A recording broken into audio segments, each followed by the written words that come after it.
Hello, everybody. It is Sunday, January the 3rd, 2021, and you know what that means.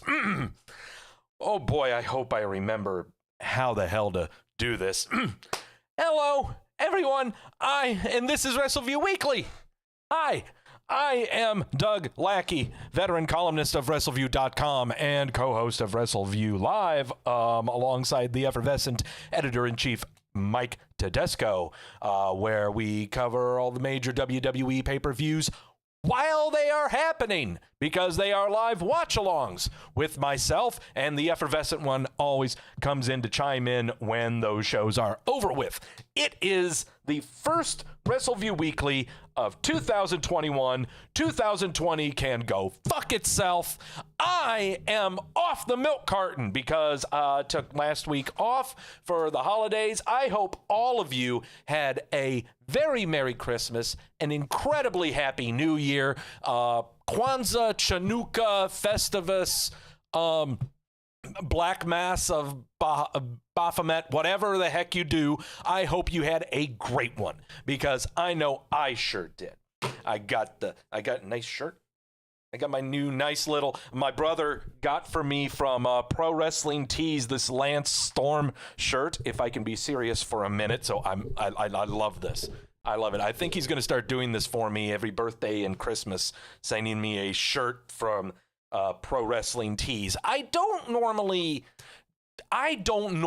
buy professional wrestling paraphernalia. I normally don't buy t-shirts. I don't buy championship belts. I don't buy action figures. I don't really do any of that. So this is a real treat for me here. So yeah. Oh, also, over the holidays, yes, as it was rumored by myself on our Crimbus Craptacular a few weeks back, did end up proposing to Deanna, my girlfriend of 5 years, and she said yes. Unfortunately, the ring did not fit.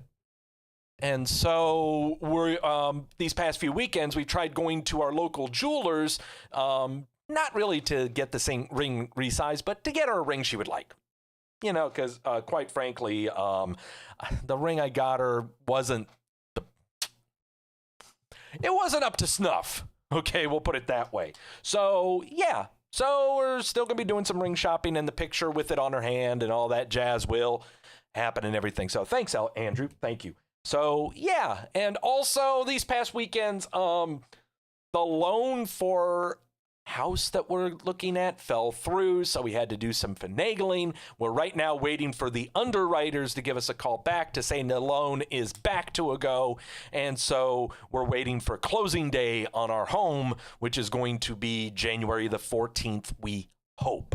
So it's been a nuts past few weeks, month and a half, call it what you will, but man, we're here back for the holidays. So on the show today, top 5 things you need to pay attention to from the pro wrestling televisions from last week. Lots of kind of a light news day. I mean, news week, except for, of course, last week, the unfortunate passing of John Huber, Brody, a.k.a. Brody Lee, a.k.a. Luke Harper. The unfortunate passing of him is definitely on the news. And also the milk carton. Lots of people on the milk carton, some people off the milk carton, but the WWE milk carton is still up and running, and we are close to a brand new golden gallon. It's coming very, very soon. So that we got that. And finally, I had a hard time at first thinking about what we were going to really be talking about on the show, because quite frankly, it is the first Wrestleview Weekly of 2021, and so I'm sure all other pro wrestling podcasts are doing some kind of look back, a retrospect on 2020, you know, on the past pay-per-views, on news headlines and stuff like that. I thought about doing something like that, but you know what? No, we are not like other pro wrestling websites. So instead, we're going to try again to book Wrestlemania.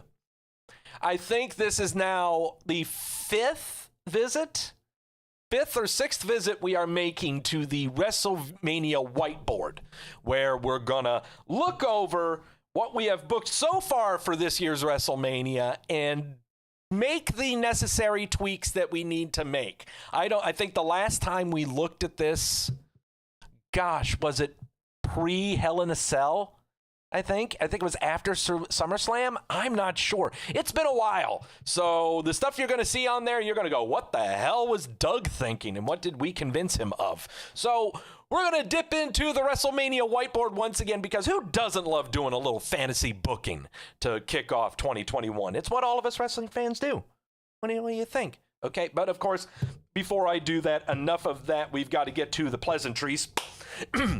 If you're in the chat room now, you say wee. If you're not in the chat room, there's not a damn thing I can do about that. Who's in the chat room? I saw Andrew giving me congrats. Daniel giving me congrats. I see Trevor. I see Kobe. Wee. Who else is there? Grash was number one in there. Grash has set me up with the graphic for our brand new Golden Gallon. Thank you very much. Jamel is in there. Mediocre Lewis. Mashoon. Trevor wants to say wee. Again, I think I saw Quentin. I know Quentin's in there. He's probably having to bum rush over to the keyboard. I'm sure he's in there somewhere. All right. Yeah. This is going to be a good shot. This is going to be a fun one because I'm showing off lots of Christmas stuff. I got my Lance Storm t-shirt that my brother got for me. Sources. Time for the sources. Yes. Sources. Every professional wrestling news website has sources where the boys in the back, or this was supposed to happen. Their sources tell them this. Well, on Wrestleview, our sources are double and triple checked to make sure they are the freshest and most accurate news you can find. And on here, on Wrestleview Weekly, my sources make sure that everything that comes out of my pie hole is correct. And Christmas has brought us so many grand things here. We have the Chalice of Truth. We have the Stein of Redemption. We have the Sifter of Sensibility. And finally, oh, does my brother watch wrestling, asks Mediocre Lewis? Absolutely. He and I grew up watching professional wrestling. I still watch it. He doesn't. And so he kind of asks me what's been happening, but he doesn't really watch it anymore. So here we go. Jamel telling me he got a bottle of The Rock's Tequila Terramana, and he recommends it. I've got to try and find it. It's not here in my state of North Carolina. Stein of Redemption, Chalice of Truth, Sifter of Sensibility. Welcome, the Horn of Triumph. I got this for Christmas from Deanna. This is a beaver horn mug. It's a beaver horn mug. Yeah, and I don't know if you can see inside there. You can see inside. You can see inside there, there's a little coin. What that is a shilling.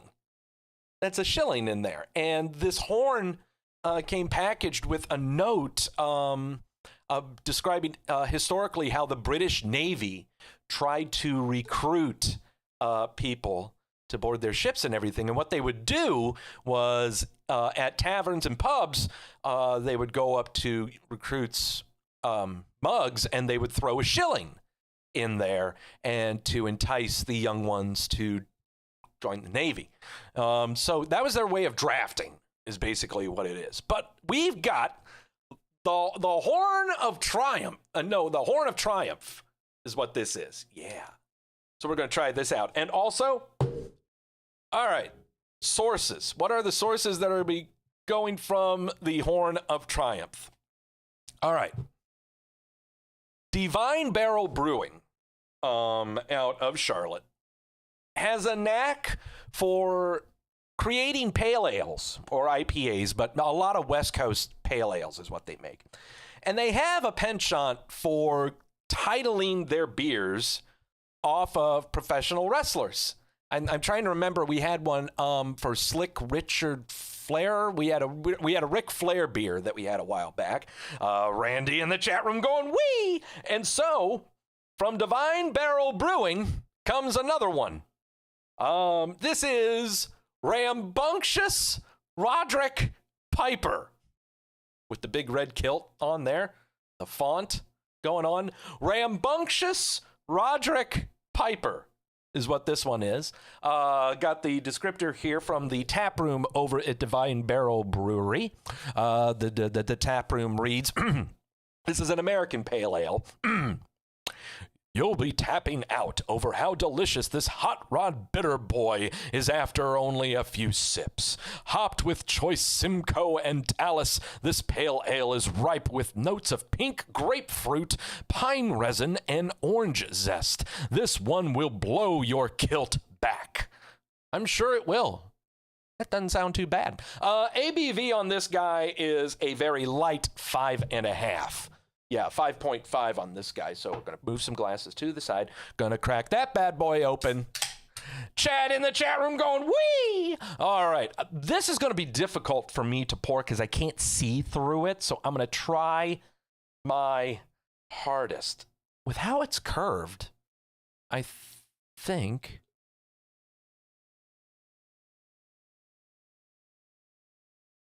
I'm sorry for the silence. Oh, that was going to be evil. That was not going to be good. Yeah, that's very difficult to pour because I can't see through it. That's very, very difficult to pour. But okay, let's go and try this. Rambunctious Roderick Piper.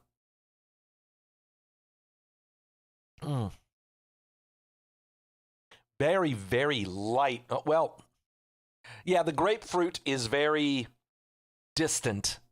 Oh, there's the pine. Yeah, kind of smell.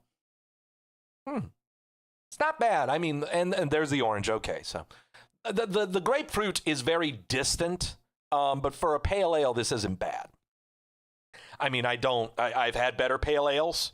I've had way better pale ales. But no, it's not bad. It's a good light one. Yeah, it's good. I got one more in the hopper, 2 more in the fridge. I guess we'll indulge in that one. So yeah, we got those. And oh yeah, I know. Before we dip in, I still have an IOU to pay from last year. Tables, Ladders, and Chairs, Tender Loving Care pay-per-view was a few weeks ago. We went an incredibly mediocre 2-4, rounding the year out. I think we were like 84-42, something like that for the year. Jamel asking the name of the brewery that the beer is Divine Barrel. Divine Barrel is the name of the brewery. Mickey in the chat room going wee. So Tender Loving Care was a few weeks ago. Went it was mediocre, whatever the hell it was. But we had 2 losses. Those losses were lock picks. Those went on top of the failed lock from NXT TakeOver War Games. And so we have 3. I've got 3 shots of tequila that I need to take. Doug, what the hell are you talking about? Well, whenever all wrestling podcasts make predictions on pay-per-views, and this one is no different. However, if I am confident in my prediction, I will lock said prediction. And when that prediction fails to be realized, we do a shot of the Luna Azul Blanco tequila. Yeah. New Year, same drunk Doug. Pretty much, Daniel. Nothing changes, okay? There's no resolution with here. What is my New Year's resolution? My New Year's resolution is much like everyone is trying to get back into shape. It's an annual thing that everyone says. But I never really said it just because I always felt I was in shape. Right now, I am 41 years old. And the scale says that I am overweight slightly. I've got a gut. I don't like it. And so I'm going to be trying to get rid of that. And so that's my New Year's resolution. Let's try to get rid of the gut is all it is. Not necessarily lose weight, but just fill out my figure a little bit. So let's go ahead and get this over with. Take the top off of this disgusting liquid. Cleveland Indian shot glass. That is a double shot glass. We will go ahead and pour this bad boy. By the way, I have pre-ordered my copy of the Renee Pascal cookbook. And I hope to be getting that sometime in May, I believe, is when it will be released. And when I get that book, I'm going to be making some of the drinks that she's got on in that book live here. I think is what we'll do. We'll have an episode of Wrestleview Weekly where we try out some of her delicious drinks. Okay, the foam has gone down on the Horn of Triumph, so we're okay there. Okay, first shots of 2021. I know, Jamel. But at least it's this one more shot to take, and then we're smooth sailing until the Royal Rumble. And yes, we will do it's an annual tradition. The Fantasy Rumble is coming up. A whole show will be devoted to that, probably either next week or the week after. Next week, I think, is when we'll talk about what the Fantasy Royal Rumble is. And it's something not just that I can do it with all your friends, nice little bit of gambling going on, fantasy, and everybody loves fantasy sports. At least if you watch sports, you like fantasy sports somewhat. So Fantasy Rumble is a fun little thing. So we're gonna talk about that next week. But in the meantime, all right. It's the first shots of 2021. I'm another New Year's resolution. I don't know. I can't do anything devoted to this. I really can't. I really can't. So let's just get this over with. Stop procrastinating. All right. Here we go. Here, you raise up the shot glass. You guys know what, as is tradition. Oh, there goes my face. Here we go. You guys know the drill. Here we go. Here's to me not knowing shit about professional wrestling.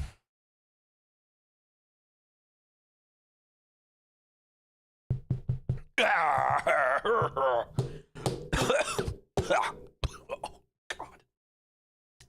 God.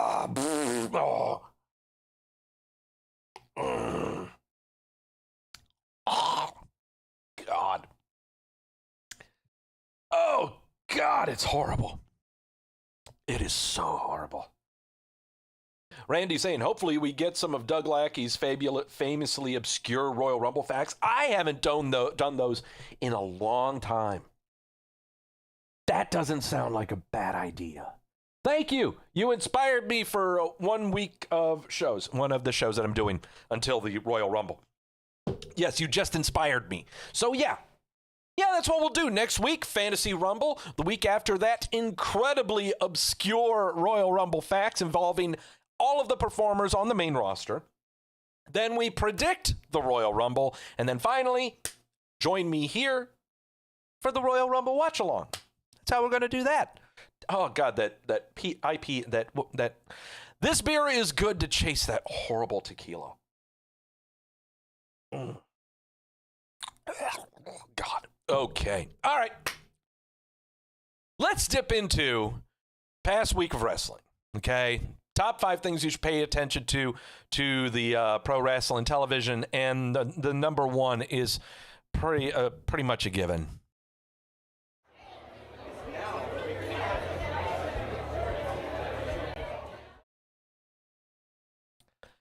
All right, start things off. I have been talking about this for the past 4 weeks, I believe, on what to pay attention to, and it comes out of NXT.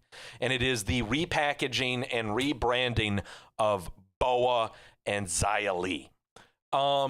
Just today, news came down the pipe that the WWE just filed 4 new trademarks.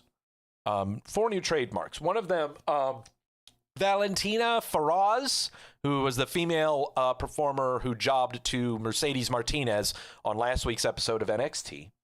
The other 2 trademarks that I do remember are The Hand. Yeah, not the Mark Henry hand. No, but just The Hand. And Shou, S-H-O-U. Shou.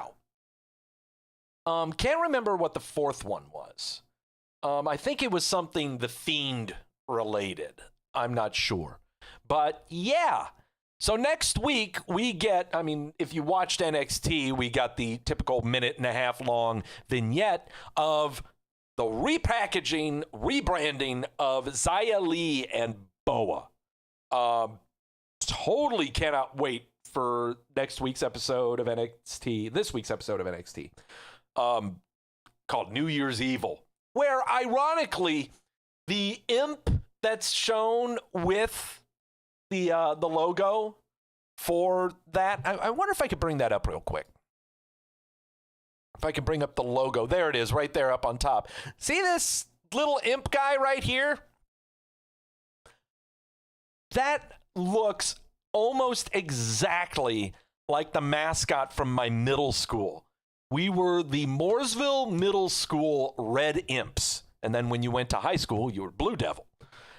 That looks exactly like the Red Imp. I don't believe that drawing is copyrighted. I don't believe it's trademarked. It is public domain.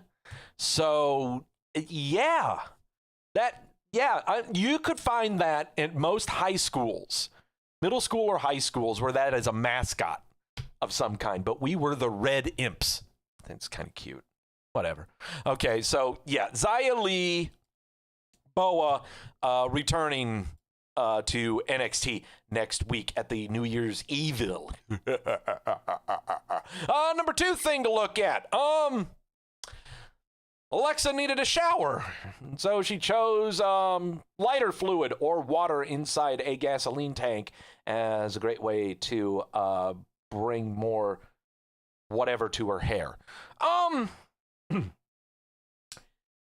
Everyone had thoughts at tables, ladders, and chairs about the ignition of the Fiend Bray Wyatt. And so Alexa Bliss taunting Randy Orton to light her on fire on Monday Night Raw, which had us fading out to a dark arena and Randy with a lit match in the background. I haven't really given my thoughts about this, and so I would like to give my thoughts about it right now and take a sip from the Horn of Triumph. It's a television show. This is a television show full of characters, not real people. They are characters. They are performed by people. Okay? So we have to bear that in mind. We also need to bear in mind that gone are the days of trying to purposely market to children. Gone are the days of, making fun of the WWE being TV PG. Those days are gone. Okay? We do not have a John Cena or a different iteration of Roman Reigns to warrant such a rating, to warrant that we are purposely marketing to children. They'll always have toys. Okay, so yeah, they want the kids to buy that, but they'll see them at toy stores. They aren't actively marketing them on TV that much. Gone are the days where professional wrestling is meant to attract children. What does this have to do with professional wrestling per se? Absolutely nothing. But professional wrestling is a form of theater, and television is an avenue to show that theater. The professional wrestling that you and I know of, we always think of, is the action that happens within the ring when the bell rings.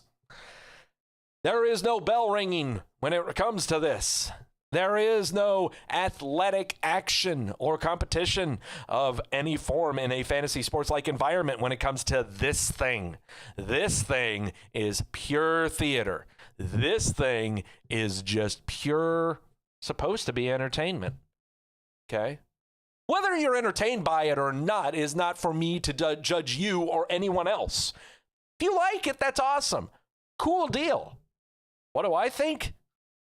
It's just another thing, but it has absolutely nothing to do with the action that I like watching within a ring.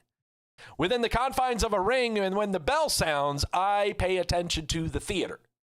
What is being told to me in a story by maneuvers and facial expressions and non-verbal cues and the like. Frustration, adulation, triumph, defeat. It's what we see in professional wrestling. This is theater. This is performance art, is what this is.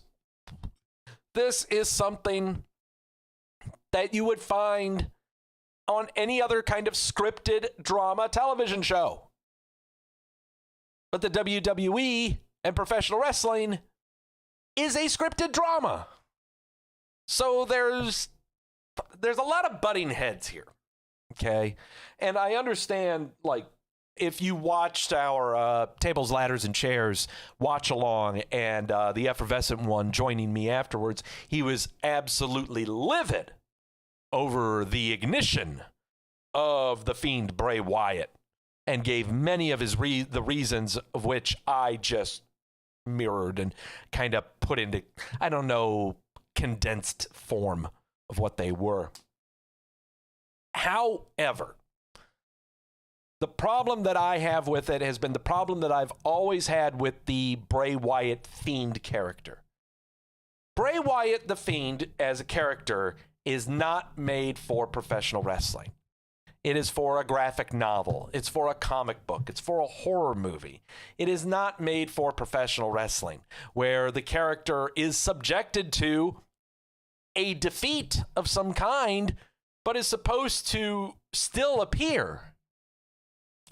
The Bray Wyatt the Fiend character, if it were to suffer defeat in any other avenue of entertainment, comic book, graphic novel, or horror movie, if it meant that he would face defeat, he would literally, like, the character would die and not come back for a very, very long time until it was, quote unquote, resurrected, because in those comic books, graphic novels, and horror movies, that can be achieved. That kind of stuff in those realms, in those fantastical worlds, that can be achieved. The realm that we're looking at within professional wrestling is not of that nature. It is sports. Professional wrestling is a fantasy sports environment where teams, or AKA professional wrestlers, can face defeat and then rise above the tragedy. Face their fears. Emerge victorious after facing a loss. Just as you would see in any sporting event or any sports league for that matter. Hell, just earlier this afternoon, the Cleveland Browns defeated the Pittsburgh Steelers in order to secure a place in the playoffs in the NFL. Just the week prior, they were defeated by the New York Jets, who I believe have only won one game all season. It's those kind of storylines that grow and are nurtured within professional wrestling. Professional wrestling, that right there, that storyline of winning after defeat is the backbone of professional wrestling storytelling.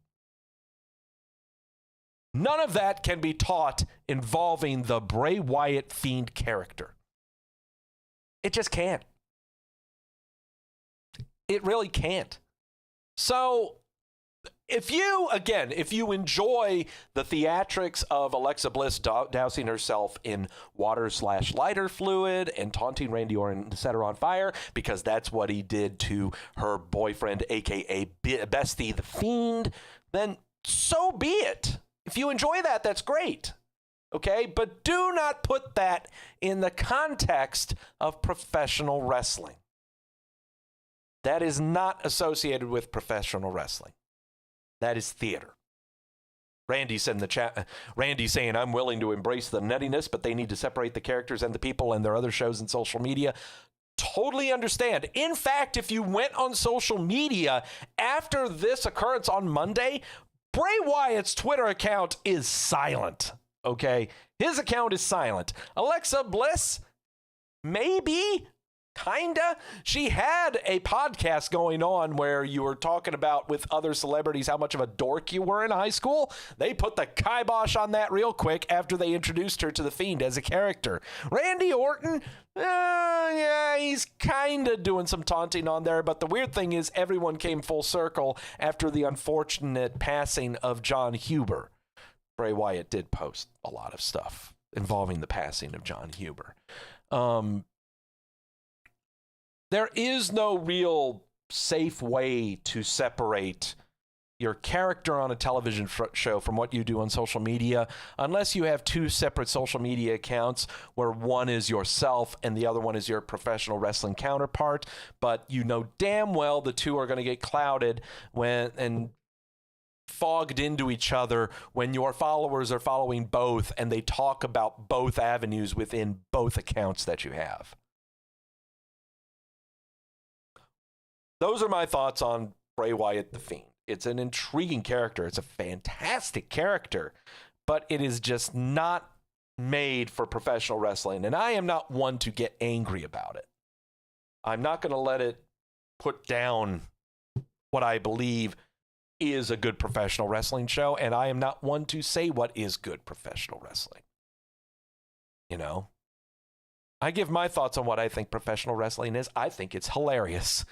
I laugh at it more than anything else. Never get angry. Never. And if you know someone who gets angry over it, then you need to ask them to kind of step away. Number 3. Look who's back. On Friday Night Smackdown. Look who's back. Sonya Deville. Who'd have thunk it? Who'd have thunk it? Go ahead and leave that there so the Gestapo doesn't come after me. Yeah. Sonya Deville back. On the WWE roster, she was never formally released. I feel that I should not say why she's been gone. I don't think I should do that. Look it up for yourselves. But earlier last year, you'll find out why. This is a welcome sight to the SmackDown women's roster. This is a genuine welcome to the SmackDown women's roster. Even though we've got Sasha Banks, Bianca Belair, Bayley, and Carmella, if it weren't for the return of Charlotte, we wouldn't be thinking Raw's women's roster was as good as we think. I place Sonya Deville along the same lines as Charlotte's impact on their respective rosters.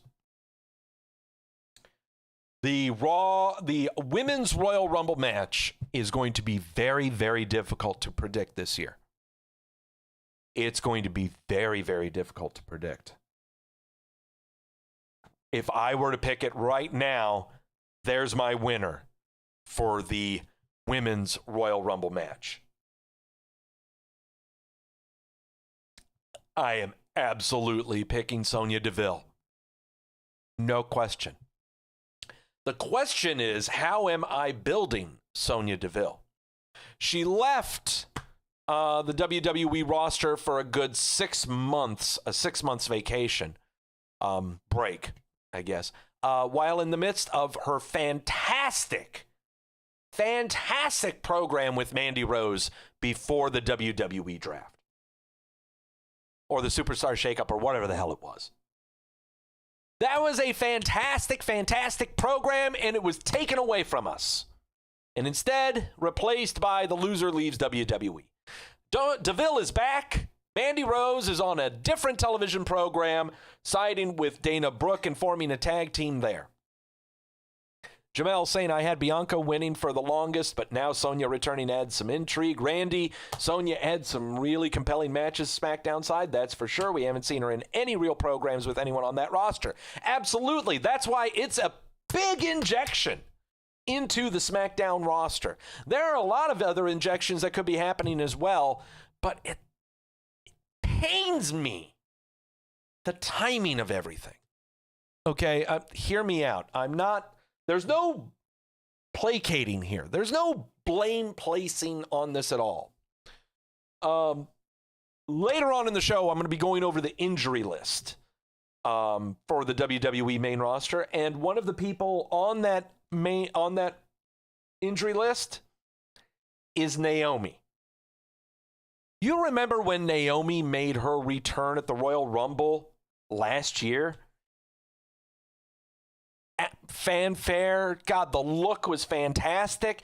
They tried the push, and for some reason, they pulled it back, and it did not work. I don't know why, but Naomi is set to come back from recovering from surgery here later this year.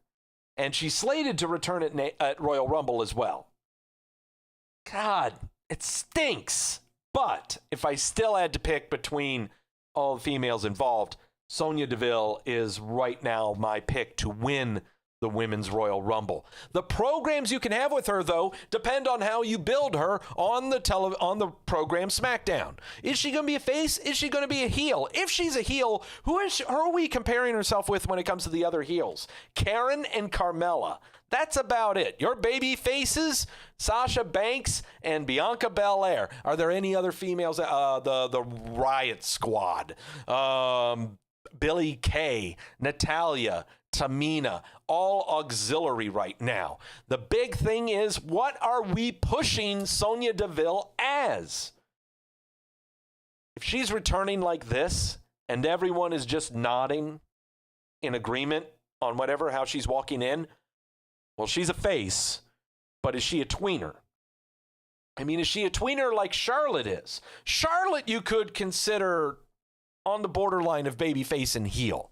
And I think that's what we should be regarding Sonya Deville as. The problem is, and Randy brought it up in the chat, she doesn't really have about as much of ring experience, and there's not really a whole lot of history to build up for the Sonya Deville background of the Sonya Deville character. All we know is that she was slighted by her best friend and hates it, and she lost her job because of it, because her emotions got the best of her. Now her former best friend is not there on that television show. She can do what she wants. It's going to make for fascinating programming. Fascinating programming. Keep an eye on this and how they're going to build her up, okay? I see her as like a Charlotte, but the problem is I don't know how fans, if there were live fans, how they would react to her. You've got to build her up in some matches, okay? And it cannot be something as simple as taking out Billie Kay or taking out Natalya or Tamina.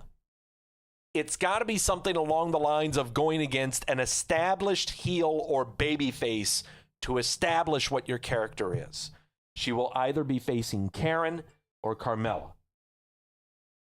Right now, I see her facing Karen. I think Karen, Sonya Deville would be a great starter match and would build her up. I think that's the best way to start it. Then you can establish if she is a heel or a face. If I were establishing her as a face, it would be against Karen. If I'm establishing her as a heel, oh, that's tough. I would have her do a 6-women tag with the Riot Squad, and she turn on the Riot Squad. That's what I would do. She would get frustrated with the whole thing. So, that's how I would book the returning Sonya Deville, and currently my pick to win the Women's Royal Rumble. All right, number four on the TVs. I know that the episode of last week's NXT aired with only it was like New Year's Eve, wasn't it? No, it was the day before New Year's Eve. Wednesday. Yeah, December the 30th, right? Am I got that right? Yeah, December the 30th was the episode of last week's NXT. I'll be damned if the greatest video package to highlight a match, the best hype package for a match, happened on the second to last day of the calendar year of 2020. You must check out the vignette to chronicle the match between Rhea Ripley and Raquel Gonzalez in a last woman standing match going to this week's episode of NXT. You must watch this vignette. It is a minute, it's like 2 minutes long, 2.5 minutes long, covering the friendship that the two had going through the Performance Center, going through the Mae Young Classic, and how they were on the road and how they were best friends, and now they aren't anymore. I am telling you right now, this is the best hype video of 2020. The best, okay? It was wonderfully done. I cannot wait for this match because of this vignette. You must watch it. Seriously, it is not your typical monologue that NXT has always given us. If you haven't really noticed, but finding the differences between the three television shows of Raw, NXT, and SmackDown, one of the biggest differences between NXT, apart from Raw and SmackDown, apart from the action in the ring, the biggest difference are monologues, are vignettes, are recorded interviews, where to keep the performers in the light and not giving them a match, they give them a monologue. They give them a cinematic vignette. God, Finn Balor's been doing this for the past 3 months, talking in a darkly lit room and staring into nothing. This has been done, God, throughout his time. They did this with Undisputed Era. That you name a performer on NXT, that's what they've done this with. Gargano and Candice LeRae. Tomato Ciampa. Timothy Thatcher. Name a performer, they have done a monologue or cinematic vignette to keep them on television even though they aren't performing in the ring. That's what separates NXT from Raw and SmackDown. And this is one of them.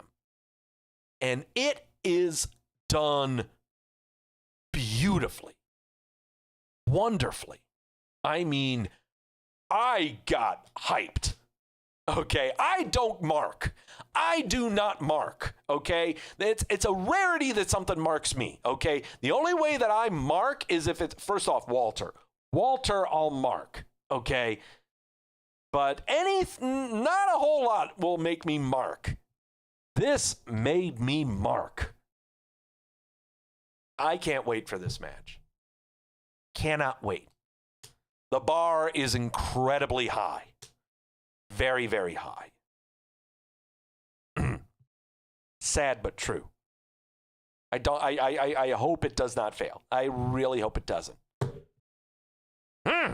Can't wait. And finally, given the number one thing that you should pay attention to from all of television last week was AEW Dynamite and their memorial show for John Huber, a.k.a. Brody Lee, a.k.a. Luke Harper. Nafis in the chat room going, wee! I'm going to fully admit to you right now, I have DVR'd this show, and I have yet to watch it. The only reason I have yet to watch it is really because I want the dust to settle. It's going to stay on my DVR for a while. I probably won't watch it for another 2 weeks. And quite frankly, it's I feel awkward getting onto that bandwagon. I can't believe I'm calling it a bandwagon. It's not a bandwagon. We're celebrating his life, for Christ's sake. You know, I am just incredibly cynical of exploitation. I'm not saying they are. No, I'm not. No, AEW is not exploiting them. No. And I'm not going to jump on, the hashtag RIP Brody Lee. I've already done mine, but I cannot let this take over everything that encompasses AEW. Do you understand how, I know I probably have done a horrible job in explaining how I feel about this, but it's only been a week, okay? I will watch this show at my own leisure. It's full of emotion. It's full of celebration, I'm sure. It's full of camaraderie and togetherness, I'm sure. This is a show that I should watch that is apart from any other television show that would be the drama that is AEW Dynamite. And that's the difficult part, is shows like these are supposed to be apart from the normal television show. Can AEW do that?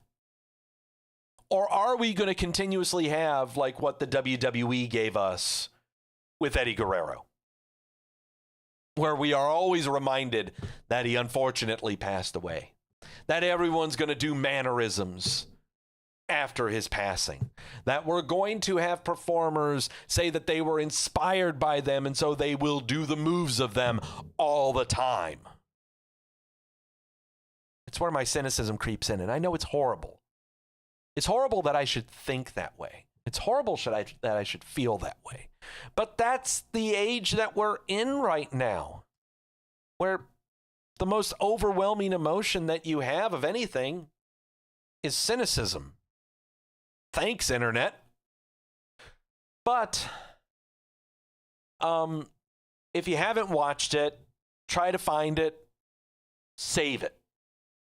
Watch it at your own leisure, is my recommendation. That's just my recommendation. If you want to watch it, just go ahead and watch it. Okay?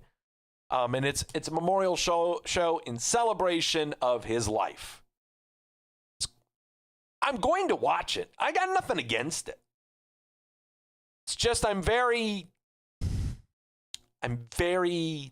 cautious right now. It's a very delicate subject.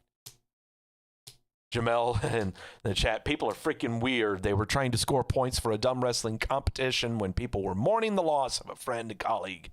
Yeah, I know. There's been a lot of horrible shit that's been on social media the past week regarding AEW's choosing of doing this show, and horrible articles written regarding it over many professional wrestling websites. Not ours.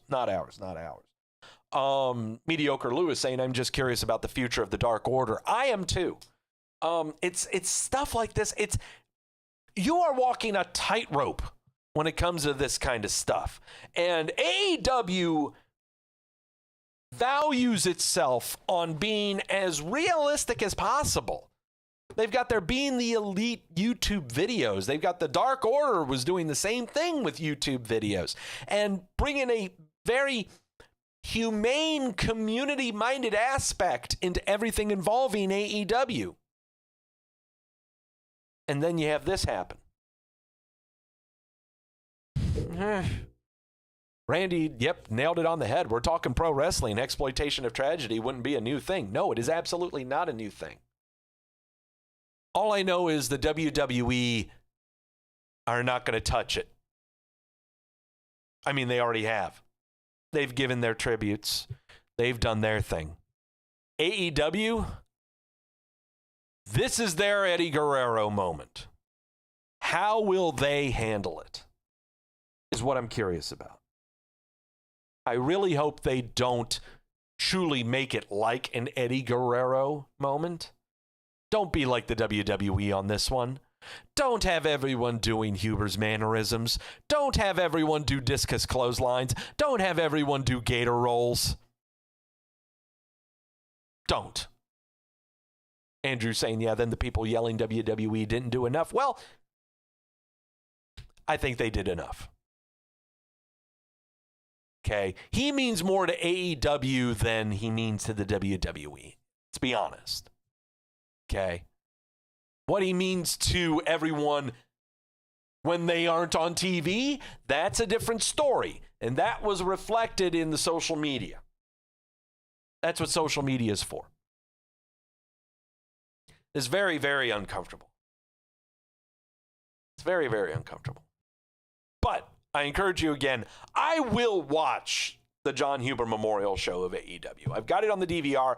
I will watch it before we leave the apartment, and I no longer have access to it. So, yeah. Sorry to leave that on a somber note. I'm sorry, Nafis, for you to come in on... Your timing sucks. It's not my fault.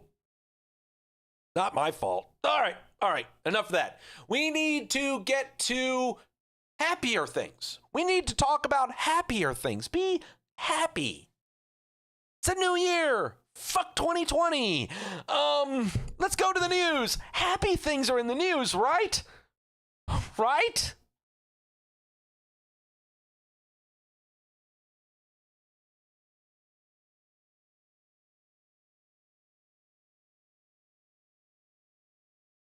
Sure. Happy things are in the news. Over the week, on New Year's Day, Hall of Famer Mick Foley revealed that he tested positive for spiky Nerf ball.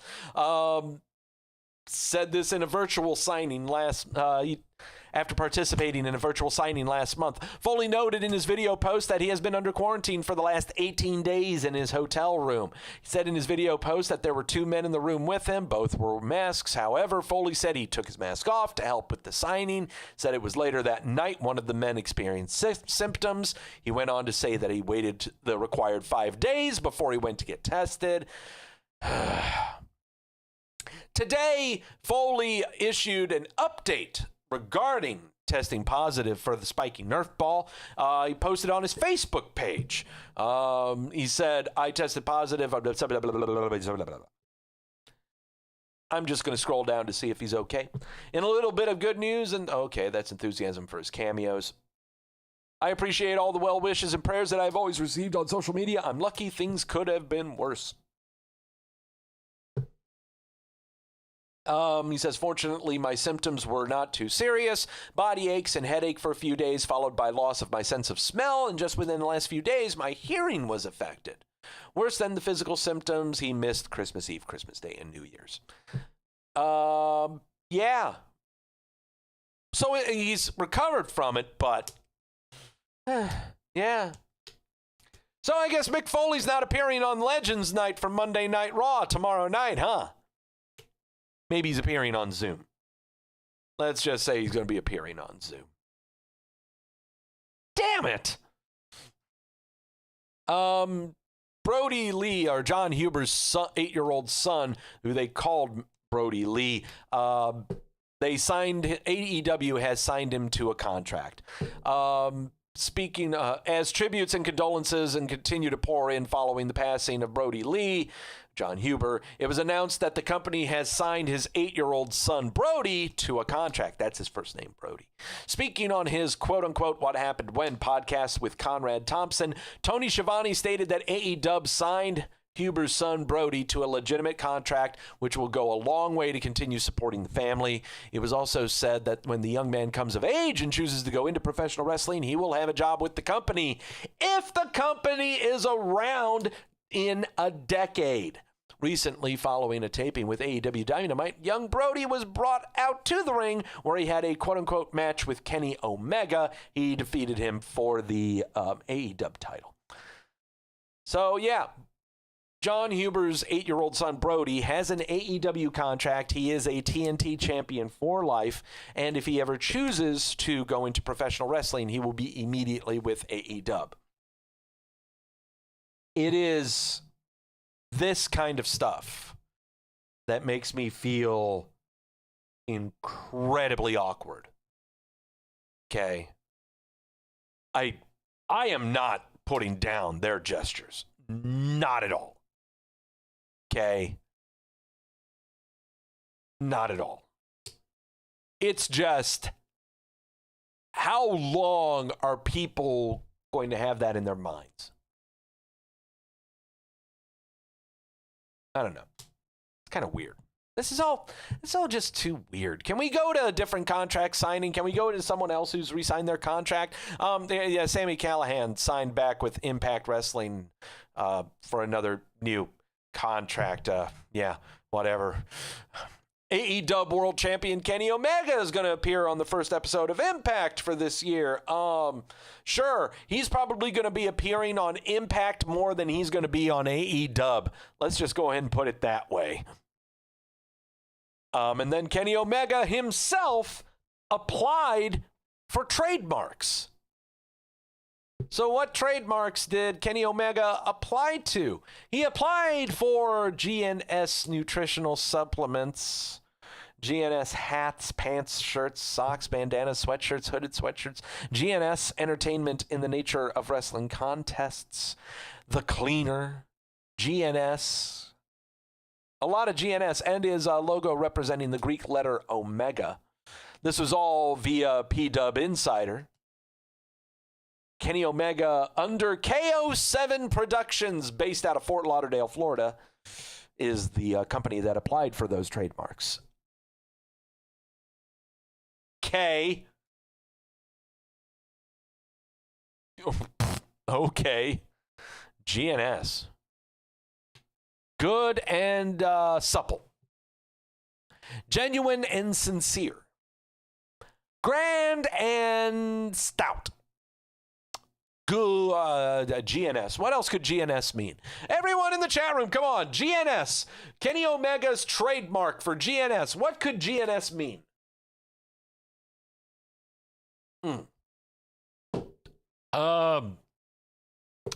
Green and... I don't know. GNS. What could GNS mean? Come on, everyone in the chat room. Be spontaneous with me. GNS. GNS nutritional supplements, dietary and nutritional supplements. What could GNS mean? Good and simple. Green and golden and stud. And the word and, G and S. G and S. G and S. Good. No. Got and stood. No. Grand and stupid. No, it's G and S. Grash telling me greatly not stupid. No, G and S. G and S. Good and stupid. Grand and supple. Genuine and sincere. I think genuine and sincere sounds good. Great and super. There you go, Jamel. Great and super. What else? What else? Come on. Help me out here. You guys will think of it as you go filter through the chat room. The WWE announced the return of the Dusty Rhodes Tag Team Classic going to NXT. The annual tournament started in 2015 and will continue on to this day. None of the teams have been announced, but the teams in the brackets are going to be announced next week. Great. Grash telling me guns and swords. Okay. Yeah, Final Fantasy nerd. Yeah, gun and sword. Yeah.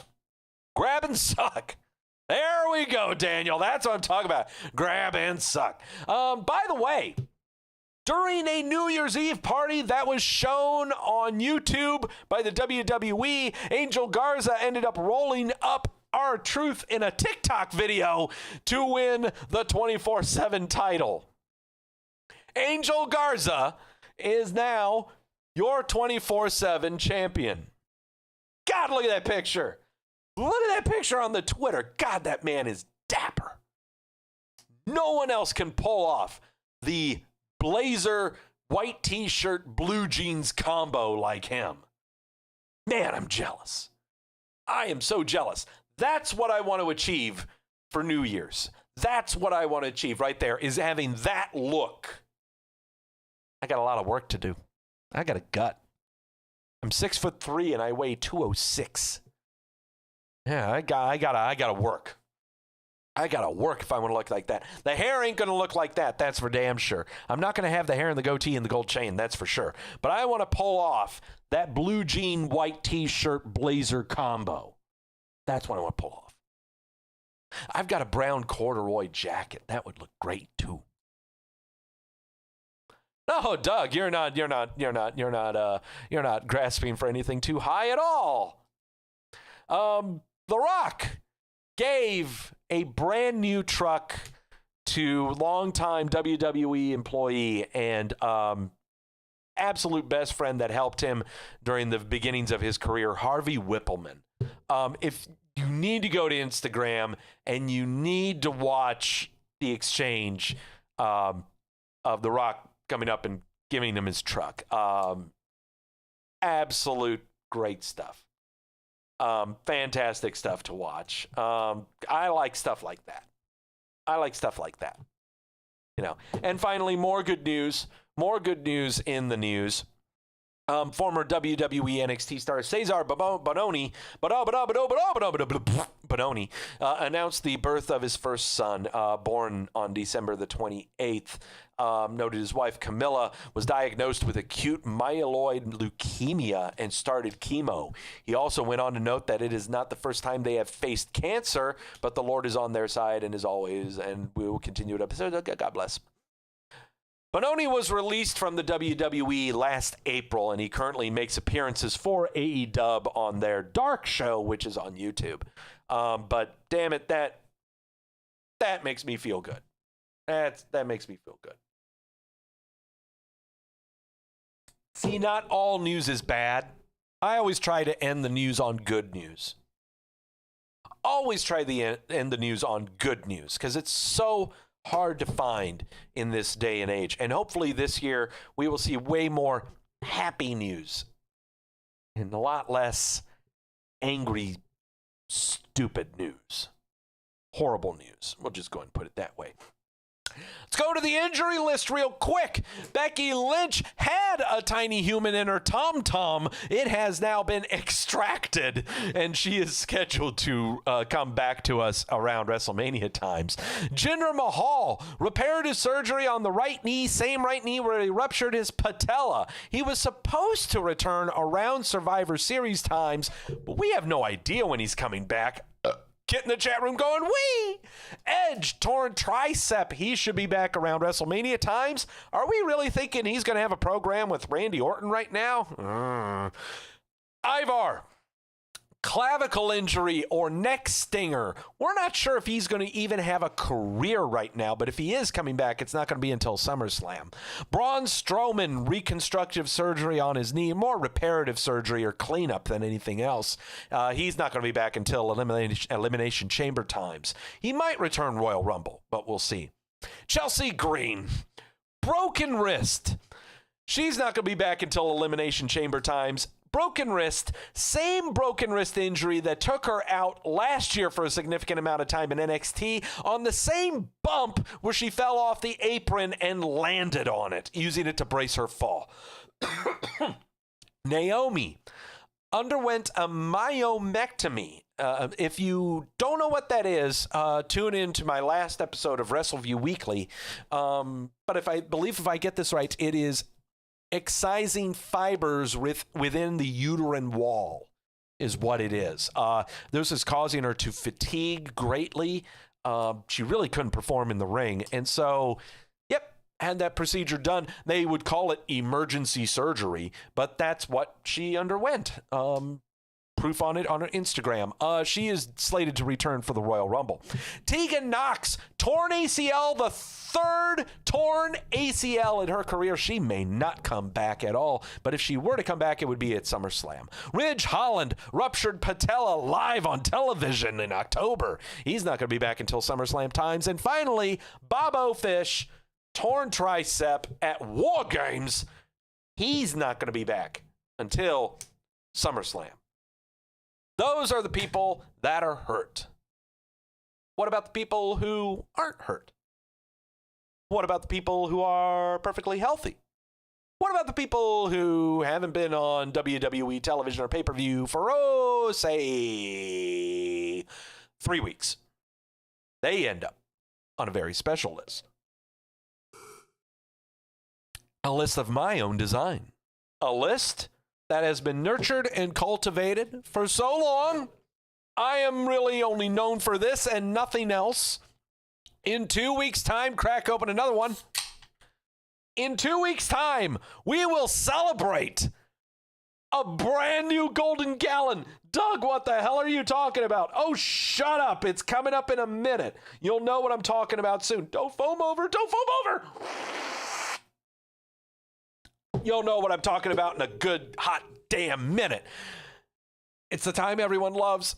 It's the first one of 2021. Brace yourselves for impact. Turn your head if you're squeamish. It's the WWE milk carton. Oh, spiky Nerf ball, Luke Harper dead. Everyone else is gone. 2020, fuck itself hard. I think that's probably one of the best songs I've done for Milky in a while. Bring up my database. Where is my database? I need my database to know what the hell is going on with all of these people that are on the milk carton. Kick things off with Ember Moon. This is the first time that she's appeared on the milk carton, I believe, almost since our, no, not since our inception. But remember when there was such a big to-do when she returned from Achilles tendon injury and rehabilitation? Remember that? Wow, how far we have fallen. We have not seen Ember Moon since the December 9th episode of NXT where she faced off against Raquel Gonzalez to confirm that Raquel Gonzalez was a thing. Now, granted, it wasn't a wham bam thank you ma'am match. I mean, it was a commercial-laden match. This kicked off the show.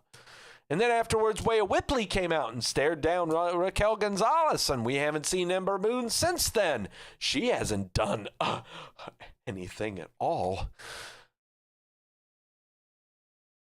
Indulge me with this one.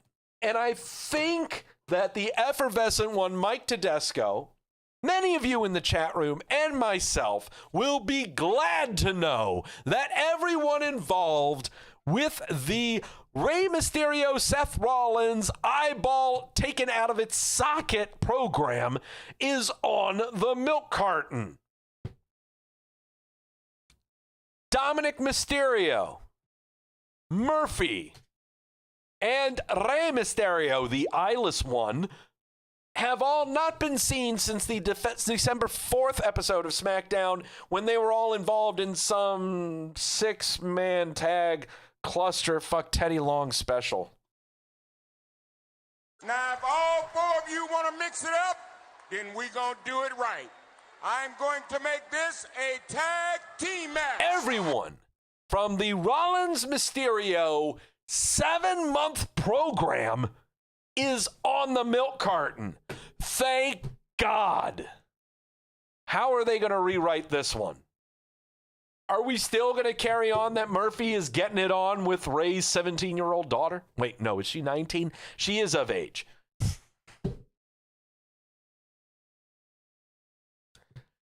Dominic Mysterio hasn't been on television for 3 weeks. Has anyone really noticed? Rey Mysterio hasn't. Seriously. This is great. Just keep them on. I want them to be a golden gallon. I want them to be a golden gallon. Nikki Cross, haven't seen her since the November 23rd episode of Monday Night Raw where she faced off against Alexa Bliss to confirm the Alexa Bliss character that she is in line with the Fiend. Nikki Cross is not going to be on TV for a while. I would not be surprised if she is shipped off to NXT. Humberto Carrillo, long-time caller, first-time listener. He is always on the milk carton. He'll appear for a hot minute and then come right back on. Haven't seen him since the November 22nd Survivor Series where he took part in the big old battle royale that was on the pre-show. Jimmy Uso. Haven't seen him since Survivor Series where he took part in a little segment backstage involving his brother Jay and Roman Reigns and head of the table, tribal chief. He's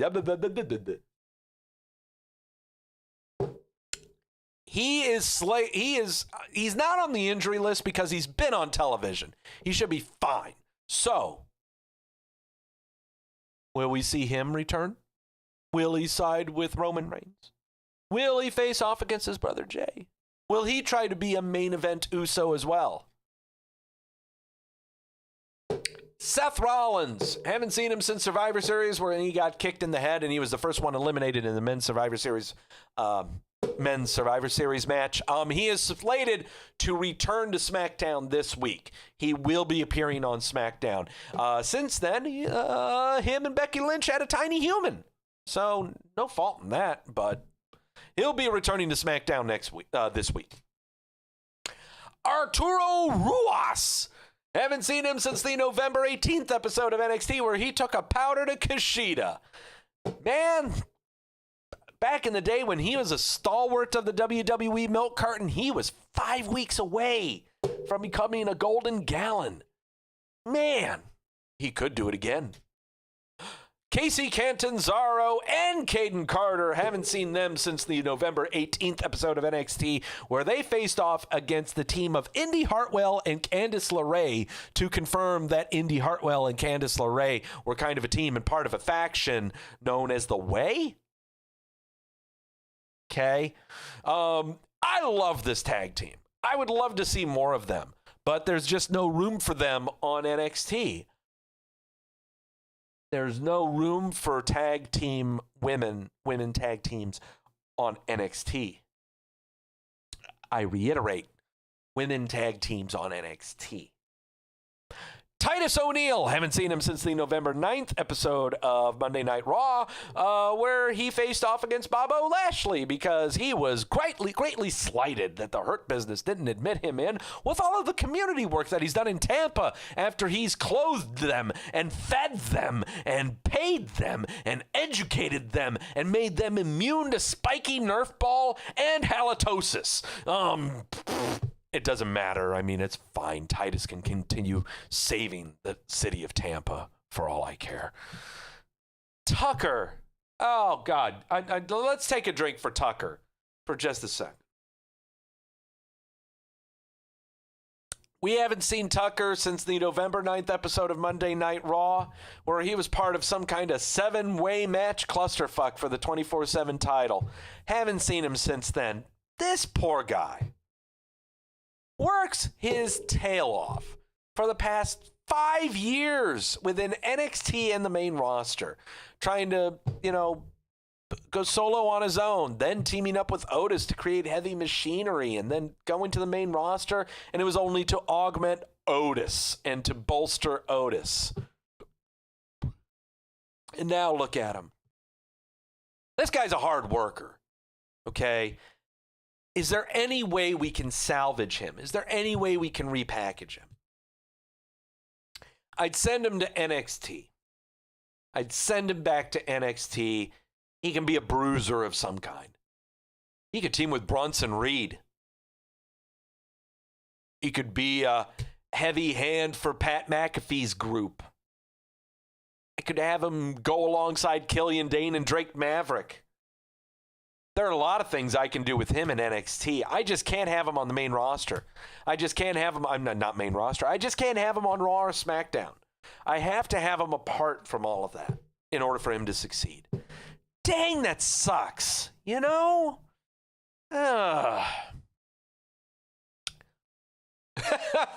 Lars Sullivan, haven't seen him since the November 6th episode of SmackDown, where he conducted a series of about 3 interviews to show why he's a really bad person. He is such a bad person that he hasn't been on TV for almost 2 months. He hasn't even had a match. I think he's only had 1 match since he came back from recovering from his knee surgery. Are we writing out his contract? What are we doing here? What are we doing? He's on SmackDown. Are we just going to switch him over to Raw for the hell of it? But we can't. We have too many big men. There are too many big men on Raw. What about SmackDown? What kind of heel stuff can he do on SmackDown? Then bring him on. What's keeping him from being on SmackDown? What is keeping him from being on television? What is keeping Lars Sullivan from being on television? And don't say racism.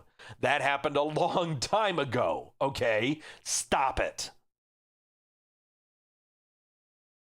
If it is that big of a problem, they would have released him. Stop it. Aaliyah. Haven't seen her since the October 14th episode of NXT where she faced off against Toni Storm in her debut match on NXT USA to confirm that Toni Storm was a thing and Robert Stone was at ringside. I recently retweeted a video of them working out earlier today. Every day is a national tragedy when Robert Stone is not on television. Aleister Black. Haven't seen him since the October 12th episode of Monday Night Raw where he faced off against Kevin Owens before the draft. After the draft, Owens and Black are shipped to SmackDown. We have no idea what's going on with Aleister Black. All we know that his wife was kicked out by the WWE because she just felt the urge to create an OnlyFans account so she should get $10 a pop by dressing like Sexy Melina from Mortal Kombat.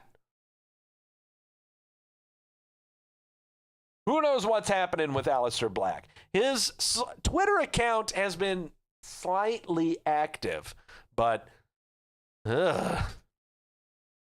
Andrade. Haven't seen him since the October 12th episode of Monday Night Raw where he faced off against Angel Garza. This is weird. So everyone was thinking that Andrade was basically chilling out with Charlotte Flair as she was going rehabilitating and recovering from surgery after her exploding boob. But she's back. Why isn't Andrade back? What's going on here? Are we trying to find a program for him? What program could we put him in? It's going to take a while to try to figure that out. We're definitely going to insert him into the Royal Rumble, that's for sure. But what are we doing? What are we doing here? This was going to be interesting. This is going to be very, very interesting. Marina Shafir, haven't seen her since the September 23rd episode of NXT, where she took part in the Vagina Battle Royale, the second one they had that year to determine the number one contender for the NXT Women's title. Riddick Moss, haven't seen him since he was underground on an episode of Raw, September 21st. Underground has been sealed up. There is no basement. Daba Kato was down there too. Both of them were drafted to Monday Night Raw. We haven't seen them for over 3 months. Jessamine Duke was also underground, but that was back on September the 7th. What are we doing here? Induce Share, haven't seen them since the June 24th episode of NXT, where a monologue was being delivered on their behalf by Malcolm Bivens. Malcolm Bivens is off the milk carton and is affiliated himself with a new client named Tyler Rust. Why? I don't know. Why is Malcolm Bivens a thing? I don't know. We haven't introduced him at all in NXT, but all I know is Induce Share is not on television because green. Mojo Rawley, haven't seen him since the June 19th episode of Smackdown where he faced off against Shorty G to try to make Shorty G a thing. Shorty G is now known as Chad Gable. We're trying for a third time to try to make Gable a thing, whether we change his name or not. But it doesn't matter. Mojo Rawley sucked at his job. Mansoor, haven't seen him since the February 27th Super Showdown out of Jeddah, Riyadh, or Bismarck, South Dakota, where he faced off against Dolph Ziggler and made all the South Dakotans happy because he beat a white guy named Dolph Ziggler, proving the fact that Mansoor only performs in his home country of South Dakota. Kona Reeves, haven't seen him since the February 19th episode of NXT where he took a powder to Keith Lee in less than 25 seconds. Finally, the stalwart of the WWE milk carton.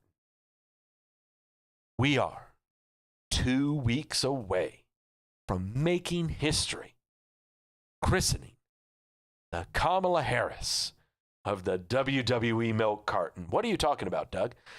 It's a golden gallon, is someone who is a member of the WWE main roster for a calendar year, perfectly healthy, and has not appeared on WWE television or pay-per-view. In 2 weeks' time, we will christen Vanessa Bourne as a member of the WWE Milk Carton's Golden Gallon. She will be only the 4th ever. Previous inductees, the Colognes, Primo and Epico, and Bo Dallas, who is still on the main roster and has not been released. Thanks, Crash. In 2 weeks' time, we're going to see Vanessa Bourne's slightly svelte physique on this magnificent gallon of golden stuff. In 2 weeks, we will have another celebration of mediocrity, a celebration of nothingness. How someone could achieve so much by doing so little. That there is your WWE Milk Carton. Future people who could be appearing on here. I'm looking on my list right now. Bear with me. Yeah, that's right. Next week, we'll queue up 3 weeks since Tender Loving Care. So, Bray Wyatt, if he hasn't recovered from his 25th degree burns, he'll be on the Milk Carton, as well as a couple of other people. But I'm sure they'll all show up on their respective television shows. All right. How's my Horn of Triumph looking? I think I could pour some more in it. There, poured some more in it. Take the rest out of the can. Oh boy, Doug's buzzing. Which is no better time to try to fantasy book WrestleMania. This is the 5th or 6th time that we are trying to book WrestleMania. Doug, are you going with the special version of Godin? No, there's no. I don't know. Grash, I don't know if we have a special version. If you could, I only have the version that you gave me. Grash, whatever you've got in mind for Vanessa Bourne's mug for a golden gallon, I'm all for it. Let's fantasy book WrestleMania for the first time this year. See how wrong we are with it. Come on, thing. Do your thing.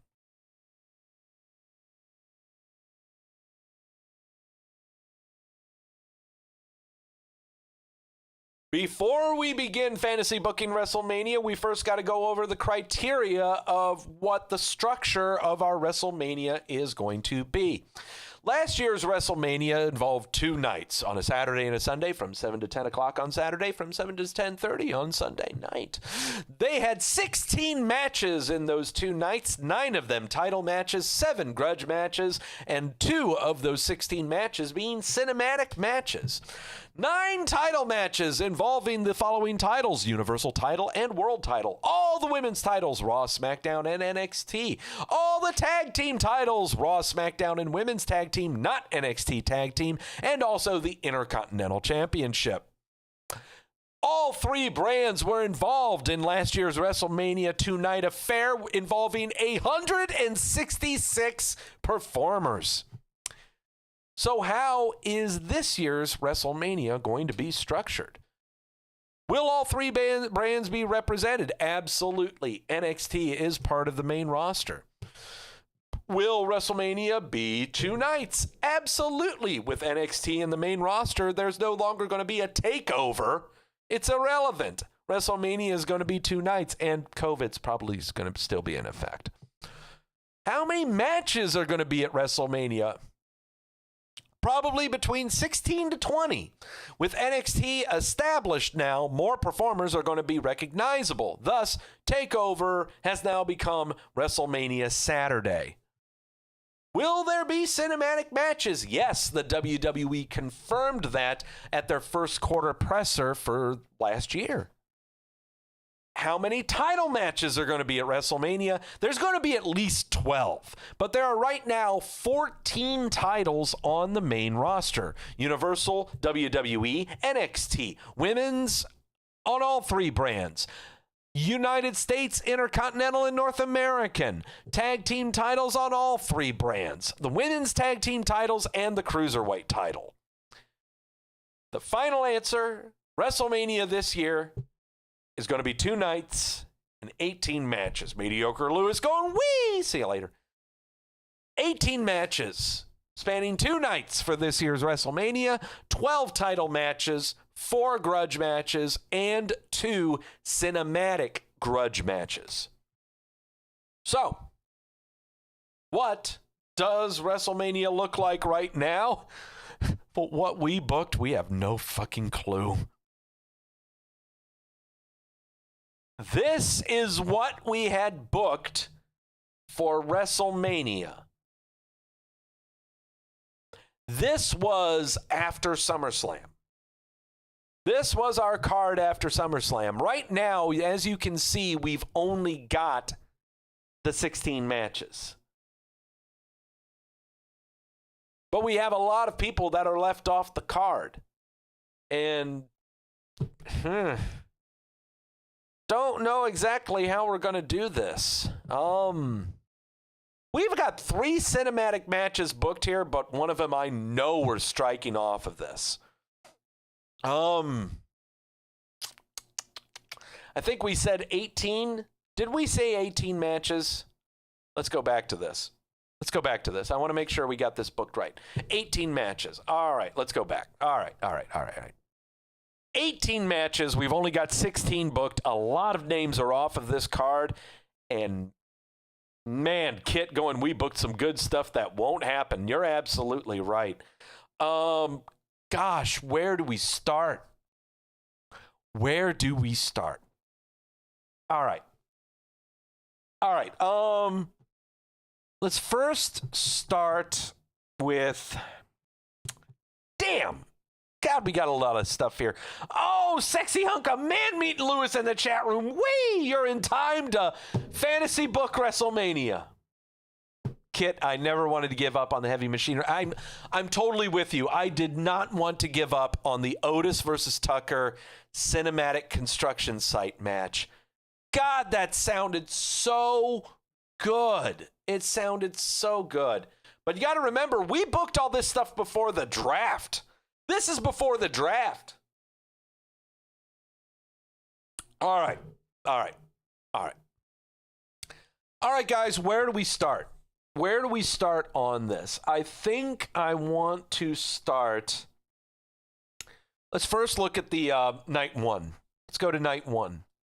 The title match here. We've got Drew McIntyre versus The Fiend. Let's start with night 1. Let's start at night 1 at the top of the card. The Fiend versus Drew McIntyre for the WWE title. Right now, things are very hot and heavy with Wyatt and Orton. And I don't see this being Royal Rumble affiliated. At all. So let's start with night 1. No, erase Tucker Otis. Okay, Jamel, I got you there. Yeah, we'll just get rid of the ones that we know we got to get rid of. Yeah, let's get rid of Otis and Tucker. I'm going to leave the O up there, so I got a place for it. Other ones that I want to erase. Is there anything else I want to erase from here? I'm erasing Big E Burdern for the Universal title. This is going to be a different Universal title match. I'm erasing that. Doug said, hot and heavy about a guy that got lit on fire. Sure did. I sure did. What else can I eliminate from here? Okay, there we go. I think that's enough. Actually, let me do over here, grudge. It's going to be a grudge match. I'm also going to erase Murphy Rollins, cinematic in a church. Just going to do cinematic here. Because we've already got one cinematic match with Adam Cole versus Pat McAfee right now. I really want to hold on to that one. I got some feelings about that one. All right. Let's see.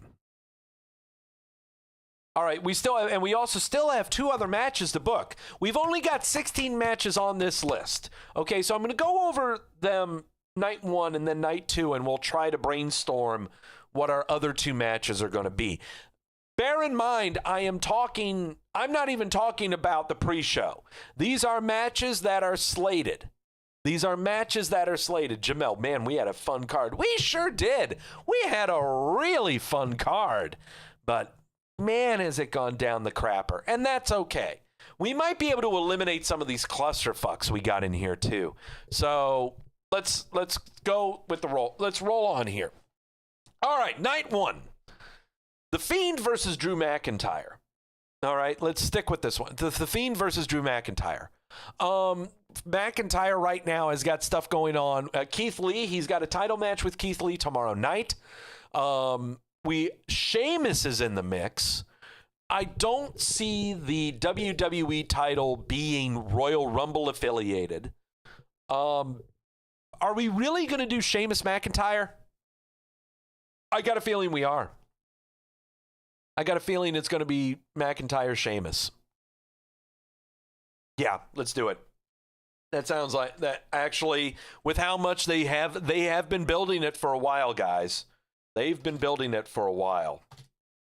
Sheamus McIntyre has been built for the past 2 months. This is going to be a good 5-6 month program. Yeah. McIntyre Sheamus for the WWE title at WrestleMania. And they could make that Sheamus' final match. Because, he's been suffering from spinal stenosis. I'm going Sheamus on that one. Smackdown women's title. I just said that Sonya Deville was going to win the Royal Rumble. Sasha Banks is right now the SmackDown Women's Champion. I got to tell you right now, I cannot have Sasha Banks versus Sonya Deville. That is going to suck. It's got to be a clusterfuck. I need an extra body in that match. Right now we have Sasha Banks, Karen, and Bianca in a triple threat for the SmackDown Women's title. Do I make it a 4-way?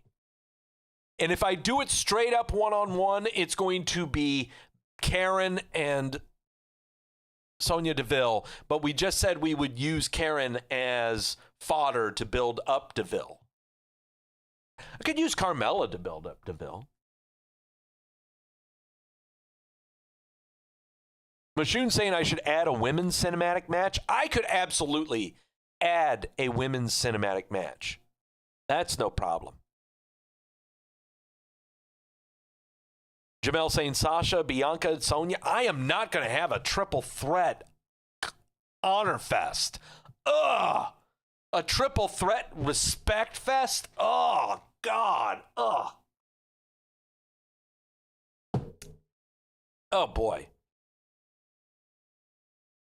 I don't know. Something tells me that this is going to be a fatal 4-way. But Sonya Deville wins the Royal Rumble, and they got to build this. Damn it. I don't know. I don't want it to be a clusterfuck. If I've got Sonya Deville winning the Women's Royal Rumble, I probably want her winning the SmackDown Women's title. And if she's going to win the title, I got to make this legitimate. All right, fine. One-on-one.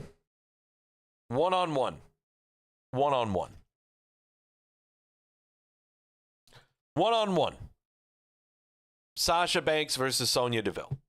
One-on-one. Just do that. We'll just do that. All right. Raw Tag Team title clusterfuck. Hurt Business is right now the tag team champs. We have no one contesting them right now. What other tag teams are there on Raw? It doesn't matter. I'm about to strike off the tag team titles being defended on the Raw side. I can't do that. I just can't do that. What tag teams are there on Raw other than New Day and Hurt Business? Name them. Chat, name them. Name them. Who are the tag teams on Raw? Go. It ain't Lucha. It ain't the Lucha House Party. They just showed up on NXT this last week. Who we got? Who are the tag teams on Monday Night Raw? Jamel saying unify the tag titles. If I'm unifying the tag titles, I am not whoa, wait a minute. Hurt Business and Hurt Business and Street Profits? Hardy Bros. Oh yeah, Kobe, that's right. Matt Riddle and Jeff Hardy. Yeah. I know Mashoon saying Fatal 4-Way for the SmackDown Women's title. I don't like that because I want to put emphasis on Sonya Deville winning the Royal Rumble. You cannot cloud her winning the Royal Rumble by putting other women in the match that she legitimately earned. You can't do that. So you're wanting a unification of the tag titles, you say? Hurt Business and Street Profits. That does not sound bad. That really does not sound bad, because then if the Hurt Business wins, then they're going to be on SmackDown. If the Street Profits win, and they'll be on both shows. I like that idea. Let's do it. Let's do it. Let's go ahead and do it. This here is going to be another grudge match. Let's do it. We've talked about it and talked about it. Let's do it. Tag, title, unification. Unification. Doug, type. Sure, I'll do that. All right. Women's tag team clusterfuck. I want to try to get rid of these clusterfucks. We've already done it with one. Oh, also, since we eliminated a title match, we've got to insert a title match. Keep that in mind. Yeah. Women's tag team clusterfuck. Right now, Asuka and Charlotte are the women's tag team champions. That is not going to continue on into WrestleMania. No way in hell. No way in hell. Who's going to take those tag team titles? Elimination Chamber.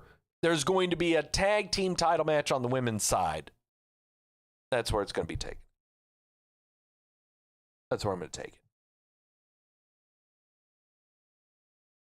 Women's tag teams, guys, who's it going to be? If we're sticking with Asuka Charlotte for the Raw Women's title, which I am sticking with, then what am I doing for the women's tag team titles?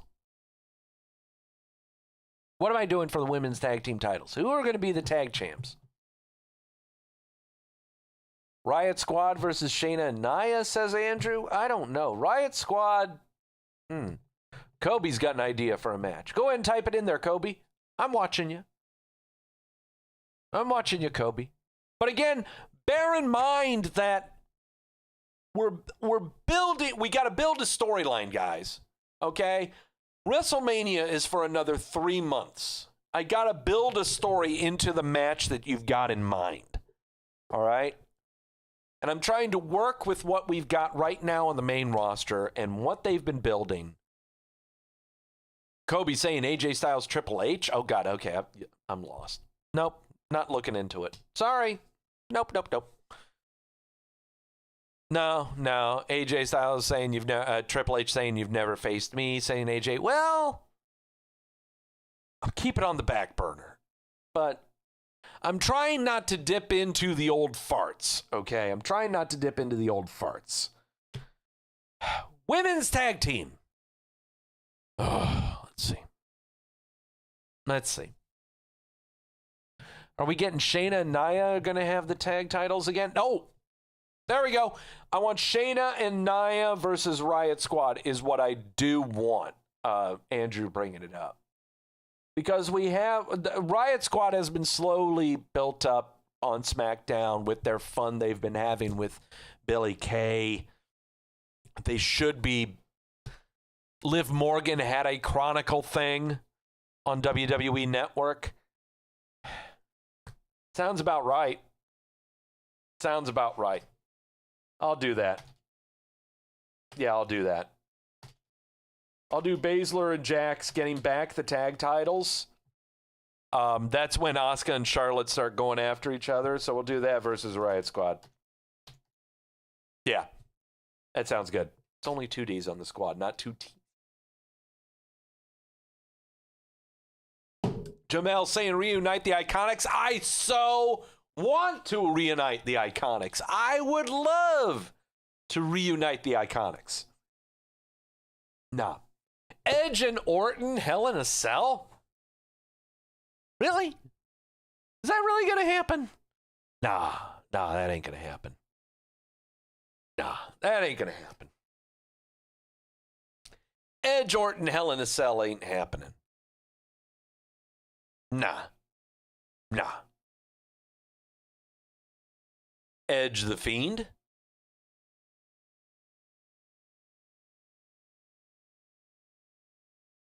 Jamel saying, Doug, Triple H wants to have his mandatory masturbatory 20-minute epoch match to bring in as the bestest wrestler and ring general. Yeah, he wasn't on last year's Royal Wrestlemania, but still, no, he doesn't need to.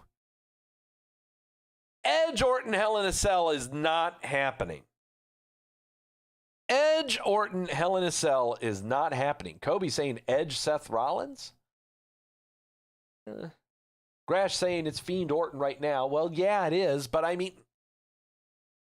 Orton just set the fucker on fire. What else can he do? What else? It's going to be another cinematic match. Sure, I'll do that. Sure. Fiend Orton in another cinematic match. Sure, I'll do that. That sounds good. Let's make sure we got that in red because that's on Raw. All right. Keith Lee, Bobo for the United States title. This I'm not sure about. This I am not sure about. Kobe saying the Fiend and Alexa Bliss versus Orton and Cross. No. I don't see that. No.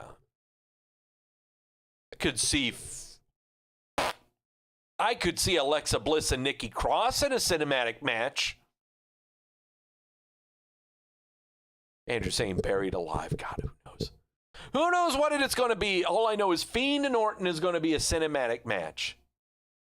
And I know Grash saying make it a night 2 match. Right now, I'm just looking at the matches right now. I'm just looking at the matches that we have, and then we'll shuffle around what needs to be shuffled, okay? Keith Lee versus Bobo Lashley. United States title.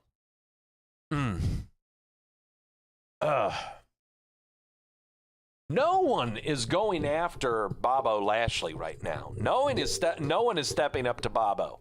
We got Jeff Hardy. We got Matt Riddle. I could have Matt Riddle. Keith Lee right now. God, he's so auxiliary right now.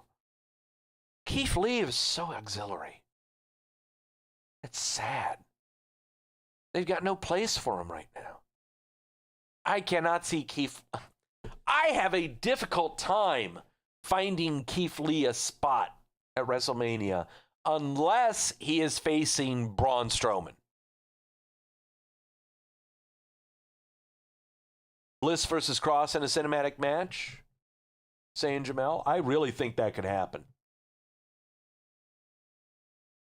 Daniel saying Keith Lee wins in the Royal. If Keith Lee wins in the Royal Rumble, that means I'm having him against Drew McIntyre again. That is not happening. Keith Lee is not winning the Royal Rumble. No, he is not. No.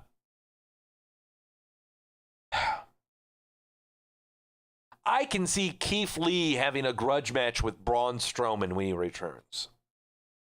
And that be spawned off from the Royal Rumble. John Cena. John Cena's dead. Kobe saying Keith Lee, John Cena. No, John Cena's dead. The Fiend killed John Cena. He's not coming back. Right now, I'm only spawning this off because we're thinking of Keith Lee. Okay, but I see Keith Lee and Strowman having a grudge match. I see Keith Lee and Strowman having a grudge match. I don't think it would be cinematic. I would like to see those two big boys go at it. Okay. So that means Bobo has no opponent. So who does Bobo have? If Bobo has an opponent. If there is a United States title match.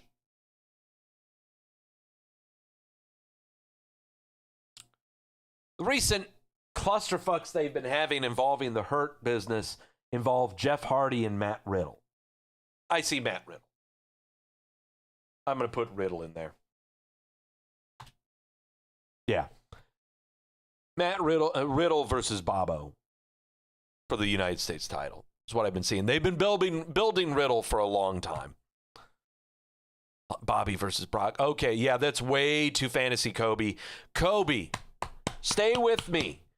We're trying to build a story here with what we have going on right now. There's no John Cena, there's no Brock Lesnar, there's no Triple H. It's who we have on television right now. All right? You work with the resources that you've been given. Cruiserweight title match. Ricochet, Richard O'Shea versus Santos Escobar. El Legado del Fantasma. Ricochet is doing some wacky shit with resistance or reconnaissance or retribution. Escobar is going to have a cruiserweight title match of some kind. I am making a judgment call on this one. It is the reuniting of Lucha House Party within NXT. I'll do Kalisto. I will do Kalisto versus Santos Escobar for the Cruiserweight title. Is what I will do. He's going against Gran Metalik for the Cruiserweight title on New Year's Evil this week. Then Lince Dorado is going to have a go at it. And then that'll be the introduction of Kalisto. So there you go. That's what I'm thinking right there. Grash said Kobe seems to be new. I don't think he's been through a class yet. Yeah, I know. Yeah. Fantasy Booking 101. I forgot to reiterate what Fantasy Booking 101 was. Now is not the time. Now is not the time. All right. Adam Cole versus Pat McAfee. Is anyone objecting to this? Is anyone objecting to Pat McAfee versus Adam Cole in a cinematic match at WrestleMania? I will take objections right now. I want to hear it out right now. I will take the next 5 minutes. I don't need to sell you on Pat McAfee, Adam Cole in a cinematic match, do I? I don't think I do. Okay, even though Pat McAfee has not been on television since NXT War Games over 5 weeks ago, still, a returning Adam Cole getting blindsided by a Pat McAfee out of nowhere for no reason whatsoever sounds fantastic, okay? Adam Cole, Pat McAfee, cinematic match. Cinematic match, falls count anywhere, parking lot brawl like Velveteen Dream Adam Cole was, do it. Do it. Warehouse match like Gargano and Ciampa had, do it. Daniel asking, is a belt on the line? No belt. Who gives a fuck about a belt? It doesn't matter about a belt. They hate each other. McAfee Cole, cinematic match. That's gotta happen. No, not for the NXT title. No, that's wacky shit for Balor and Cross and all of them. No. I'm sticking with this. I hear no objections. Adam Cole, Pat McAfee in a cinematic brawl. You know, that's what I'm looking at. All right. So there we go. I forgot how to spell. Okay. Night 2. Universal title match. Roman Reigns is your current Universal Champion. This is a no-brainer, and it involves the winner of the Royal Rumble.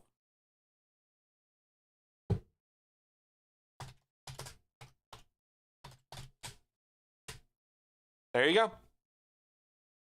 Daniel Bryan, Roman Reigns for the Universal title. Daniel Bryan's going to win.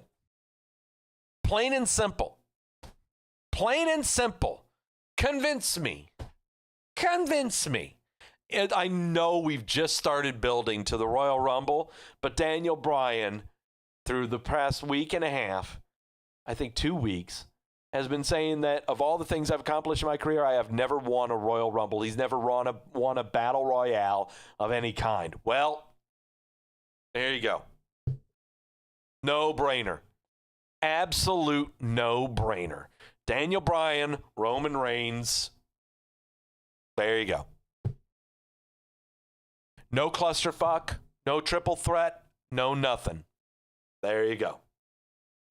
Best way to confirm if someone is a mega heel or a mega face, right there. Roman Reigns will probably win, by the way. So, yeah. Daniel Bryan, Roman Reigns. There you go. I need to do some changing here. I need to take Strowman off of that because we've put him in a match, but I have not put... Did I take someone off there? We'll figure it out later. We still got some few more matches to go here. Asuka, Charlotte for the Raw Women's title. We're pretty much figuring that, right? Yeah. Not a clusterfuck. Not a clusterfuck at all. Sure. We'll do that. NXT Women's title. Rhea Ripley versus Candice LeRae. Nah, not so much. Not so much right now. Io Shirai is the NXT Women's Champion. She has got a title match that's going to be slated to come up here against Mercedes Martinez. I imagine her dropping that. It's about time that happens. Io Shirai to me is as flat of a character as you can find. I don't know what it is about Japanese characters that just fall flat, unless for all of you in there that are right now just chastising me right now for me denouncing your waifu, you better get over it. She's going to go to the Raw or Smackdown and get demolished by the waifu killer Nia Jax. All right? So get over yourselves. Io Shirai is not as good as you think she is. She isn't. NXT Women's title match. Io Shirai versus Toni. No, Io Shirai is not going to be a champion. Io Shirai is going to have nothing to do with this. Toni Storm versus Rhea Ripley. No, I'm not. Toni Storm wasn't on TV last week. Toni Storm hasn't been on TV for almost 2 weeks. We've been building Rhea Ripley and Raquel Gonzalez like beasts right now. I want manly women in this WrestleMania. Enough of your waifus. Enough of your dainty women that weigh only $1 and $1 and a penny. Nah, I want some women in this match.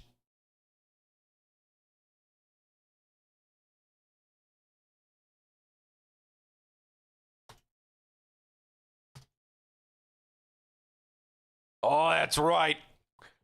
Prepare yourselves. It's going to be a big one.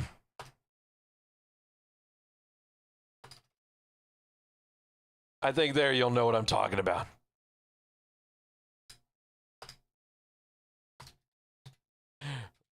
Mercedes Martinez, Raquel Gonzalez, Rhea Ripley for the NXT Women's title. Triple threat. Beef that smells like tuna. Yeah. Oh, yeah.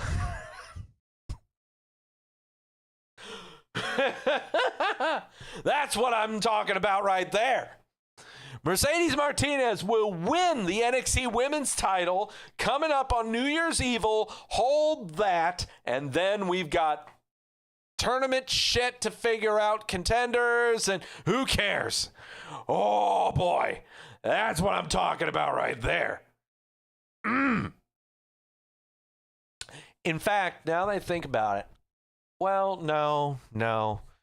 I'm staring back at the Baszler-Jax Riot Squad women's tag team match. I'm about to turn that back into a clusterfuck. Because there are some women tag teams in NXT that I would like to see at WrestleMania. Yeah, I'm turning that back into a women's tag team clusterfuck. I'm talking about namely Candice LeRae and Indy Hartwell.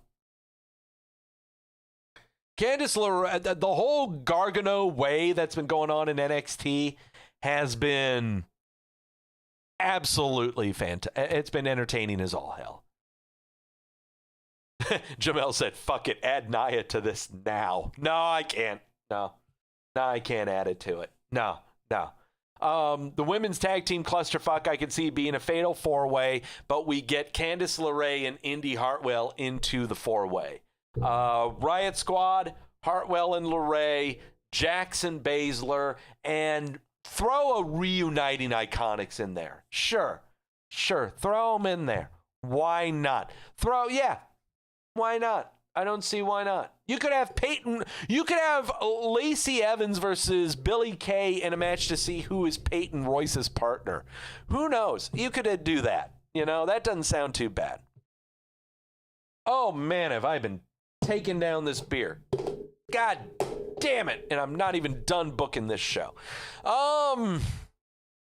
Random grudge match and a random cinematic match.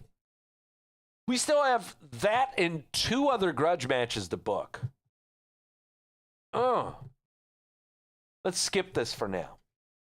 Fons Balor versus Tomato Chomper for the NXT title. Karrion Kross is waiting in the wings. Gonna face probably Fons Balor. It's gonna be a clusterfuck. It's gonna be a clusterfuck and a half. Oh boy. Tomato Chomper is not going to be part of this.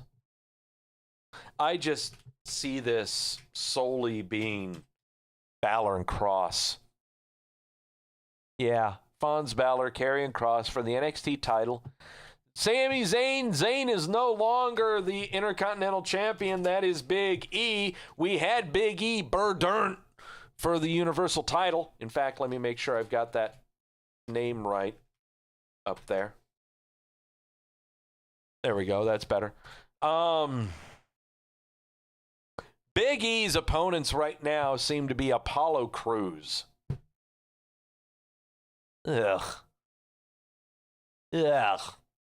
God.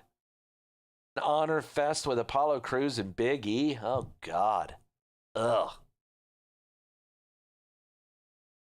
We going to try to get Cesaro or Nakamura back into singles competition? No. Because Big E already had programs with them to build up that he was a singles competitor. What are we doing? Oh, there you go. Thank you, Jamel. Thank you for reminding me. Big E Corbin. Absolutely. Yes. Sign me up. Yes. Sign me up. Yes. Oh, yes. Cinematic match down here. I've mentioned it before, and you all seem to agree with me, of Bliss and Cross in a cinematic match. I like that idea. Really like that. You notice we don't have a lot of SmackDown stuff going on here, and they're all clusterfucks. I need some SmackDown stuff. All right, let's think of SmackDown. Friday Night SmackDown. What programs do we have going on right now? We got Billie Kay giving off her resume to female employees. Street Profits against Ziggler and Rude. But we're saying that the tag titles are going to be unified. We've got Corbin with his Knights of the previous Forgotten Sons facing off against, they had a big, massive clusterfuck of a tag. It was him and Zayn. Corbin and Zayn were tagging up against Cruz and Big E. Corbin, Big E is going on right now. Zayn and Cruz? Ugh. No, that doesn't sound good. What else is going on SmackDown? Roman Reigns, Kevin Owens. Shit, we don't have Kevin Owens on this show. We need Kevin Owens on this show. We don't have Kevin Owens on this show. We don't have Kevin Owens. What are we doing with Owens? God, he's been pumped for 3 months, 2 months practically. What are we doing with Owens? Oh. Who are we building? A Jey Uso? The Usos? Oh! There it is! Grudge match! Got it! Got it! Just got it! I'll take Owens and Zayn versus the Usos. I'm a genius! I'm a genius! I'm a genius! Jimmy Uso is going to be coming back. Side with the family to rail against Owens. Owens has had enough of this shit. And he finds a dejected Sami Zayn and recruits him. Oh, that's good. Oh, that's good. Oh, I like it. I like it. I like it. I like it a lot. I like it so much I'm going to drink to it.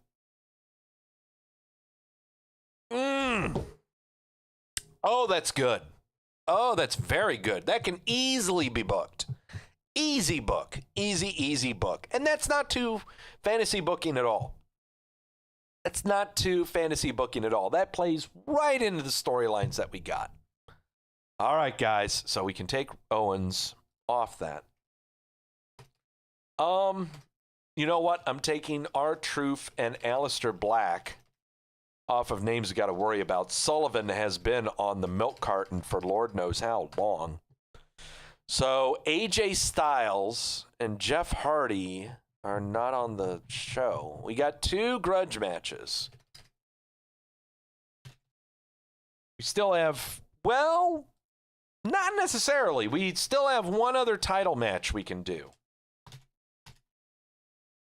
Since we're unifying the tag titles. And in fact, let me change the color on the tag title unification.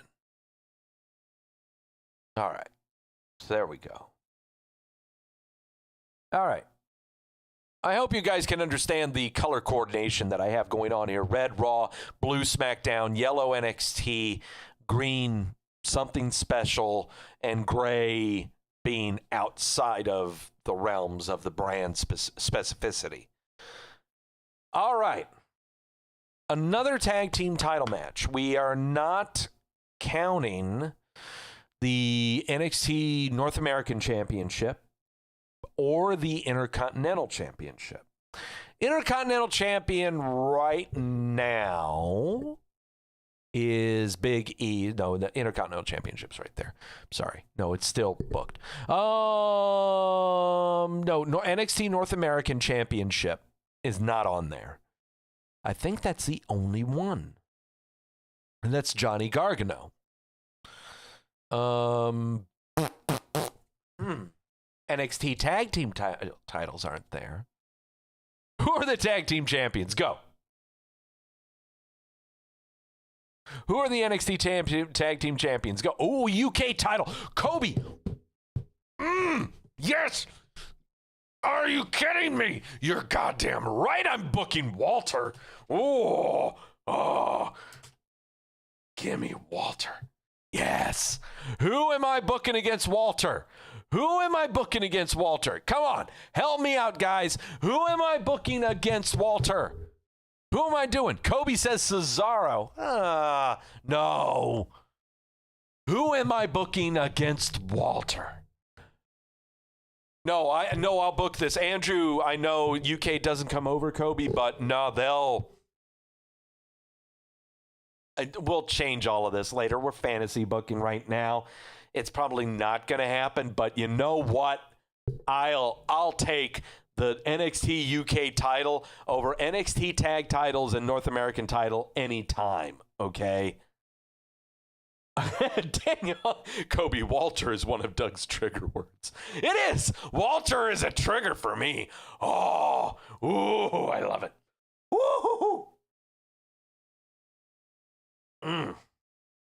No, it's not Sheamus. We got him going against Drew McIntyre. That's way too story-driven. We're not dismantling that. Walter, it's got to be built within NXT UK. Unless we've got someone coming in from NXT on USA. Who is it? It ain't Pete Dunne. That was the first one. Who's it going to be? Who we got? Who we got, guys? Who's going to get chopped down by Walter? Who? Is it Kid A-Kid? Is that who it was who won the Heritage Cup? A-Kid? A-Kid, I think. Randy, Doug wants Walter turning some poor dude's chest into raw hamburger. I do. Kobe saying Ilya again. Well, they're trying to repackage him. He's trying to find himself. He's taking out his contact lenses because they're too uncomfortable. Triple threat? Why not? I'm just doing this. I am just doing this because apparently I'm the only one who watches NXT UK out of everyone here in the... Oh, God, Randy, you asshole. Oh, and Randy, you're an asshole. Timothy Thatcher, yes. They have experience with each other in the ring. They've worked together in the ring.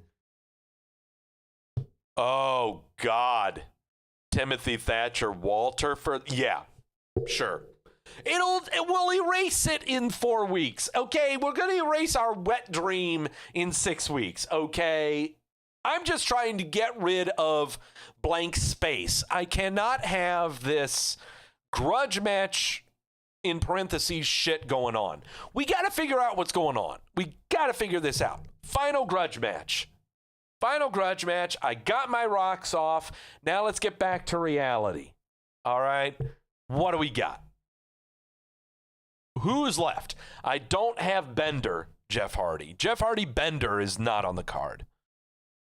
AJ Styles isn't on the card. Who have I got Styles going against? AJ Styles has got to be on the card, and it's not Triple H. AJ Styles needs to be on the card. AJ Styles needs to be on the card. Kobe saying Dominic Rey Mysterio. They haven't been on television for 3 weeks. They were on the milk carton. Grash saying, Doug, honestly, I think I have too many matches. No, I understand. No, it seems like too many matches. No, I got you. But the thing is, this could incorporate the pre-show also. This could incorporate the pre-show. AJ Miz. There it is. Tag team match.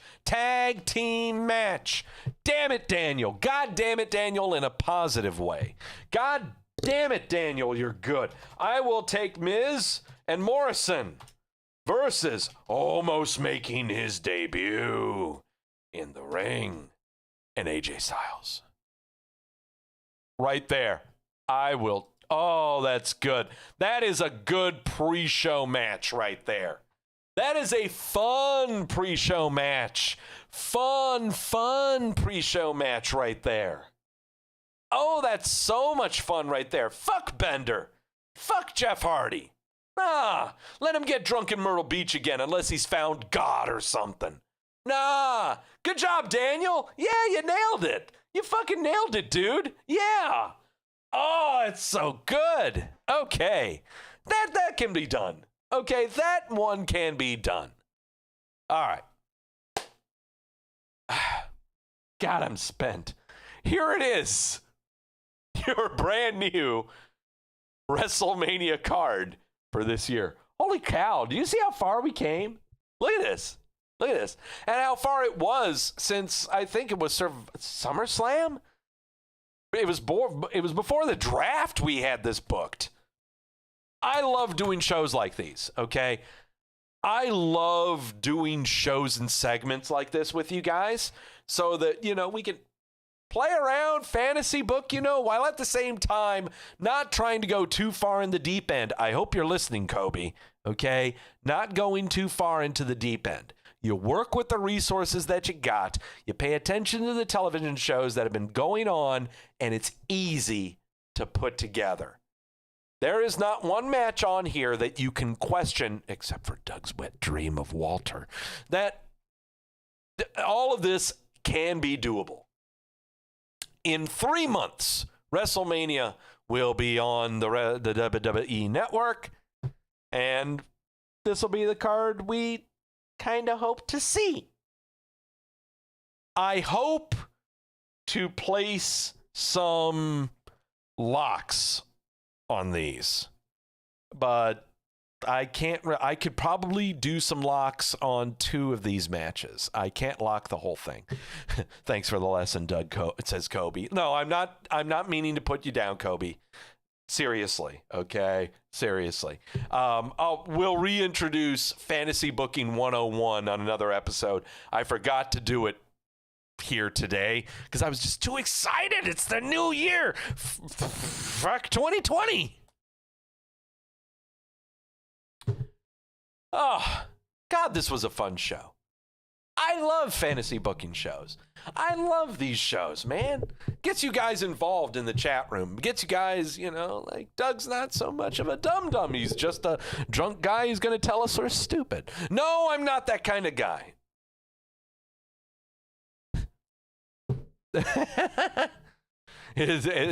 Welcome, Kobe. Seriously, Kobe. Speaking of which, if you have not subscribed to the Wrestleview YouTube channel, the hell's your problem? Please subscribe to us. We only do so many shows throughout the week. For example, tomorrow, after Monday Night Raw, right here, you'll have the effervescent one, Mike Tedesco, editor-in-chief of Wrestleview.com, and his wife, Queen Victoria, and occasionally Princess Liliana to give their thoughts on Monday Night Raw as it immediately follows it. And then tune in here every Sunday, 5 o'clock, Wrestleview Weekly. I talk about the stuff that's happened over the week. I have some drinks with you guys, and just hang out, just not take this stuff too seriously. And also we have the watch-alongs during every major WWE pay-per-view. Also, if you've subscribed, make sure you clicked on the notifications so that you know what our next show is going to be on, when we're doing our next show, especially with my show, because I really don't figure out what I'm doing on my show until like a handful of hours prior to when I put it together. So, Daniel's saying it's Queen Lily now. Oh, I'm sorry. It's Queen. I thought it was Dutch. Oh, no, it's Princess. It's King, Queen, Princess. So, Queen Lily. Okay. So, Quentin, holy shit, you're still going? I know. I'm just as shocked as you are. Why pull the plug on something that you don't care about? That's a little bit of a gut shot there. Yeah. Watch the Crimbus show. You know what I'm talking about. All right. Anyway, like, share, and subscribe, and all that other bullshit you hear from every other YouTube channel. It's up to you. Thank you so much for stopping by. I gave you the rundown of what's going on this week. Wear a mask. Don't be an asshole. Think of yourselves before anyone else, everyone else. And as always, I love this stuff. I love this Horn of Triumph. This is great. As always, know when you're being sold to.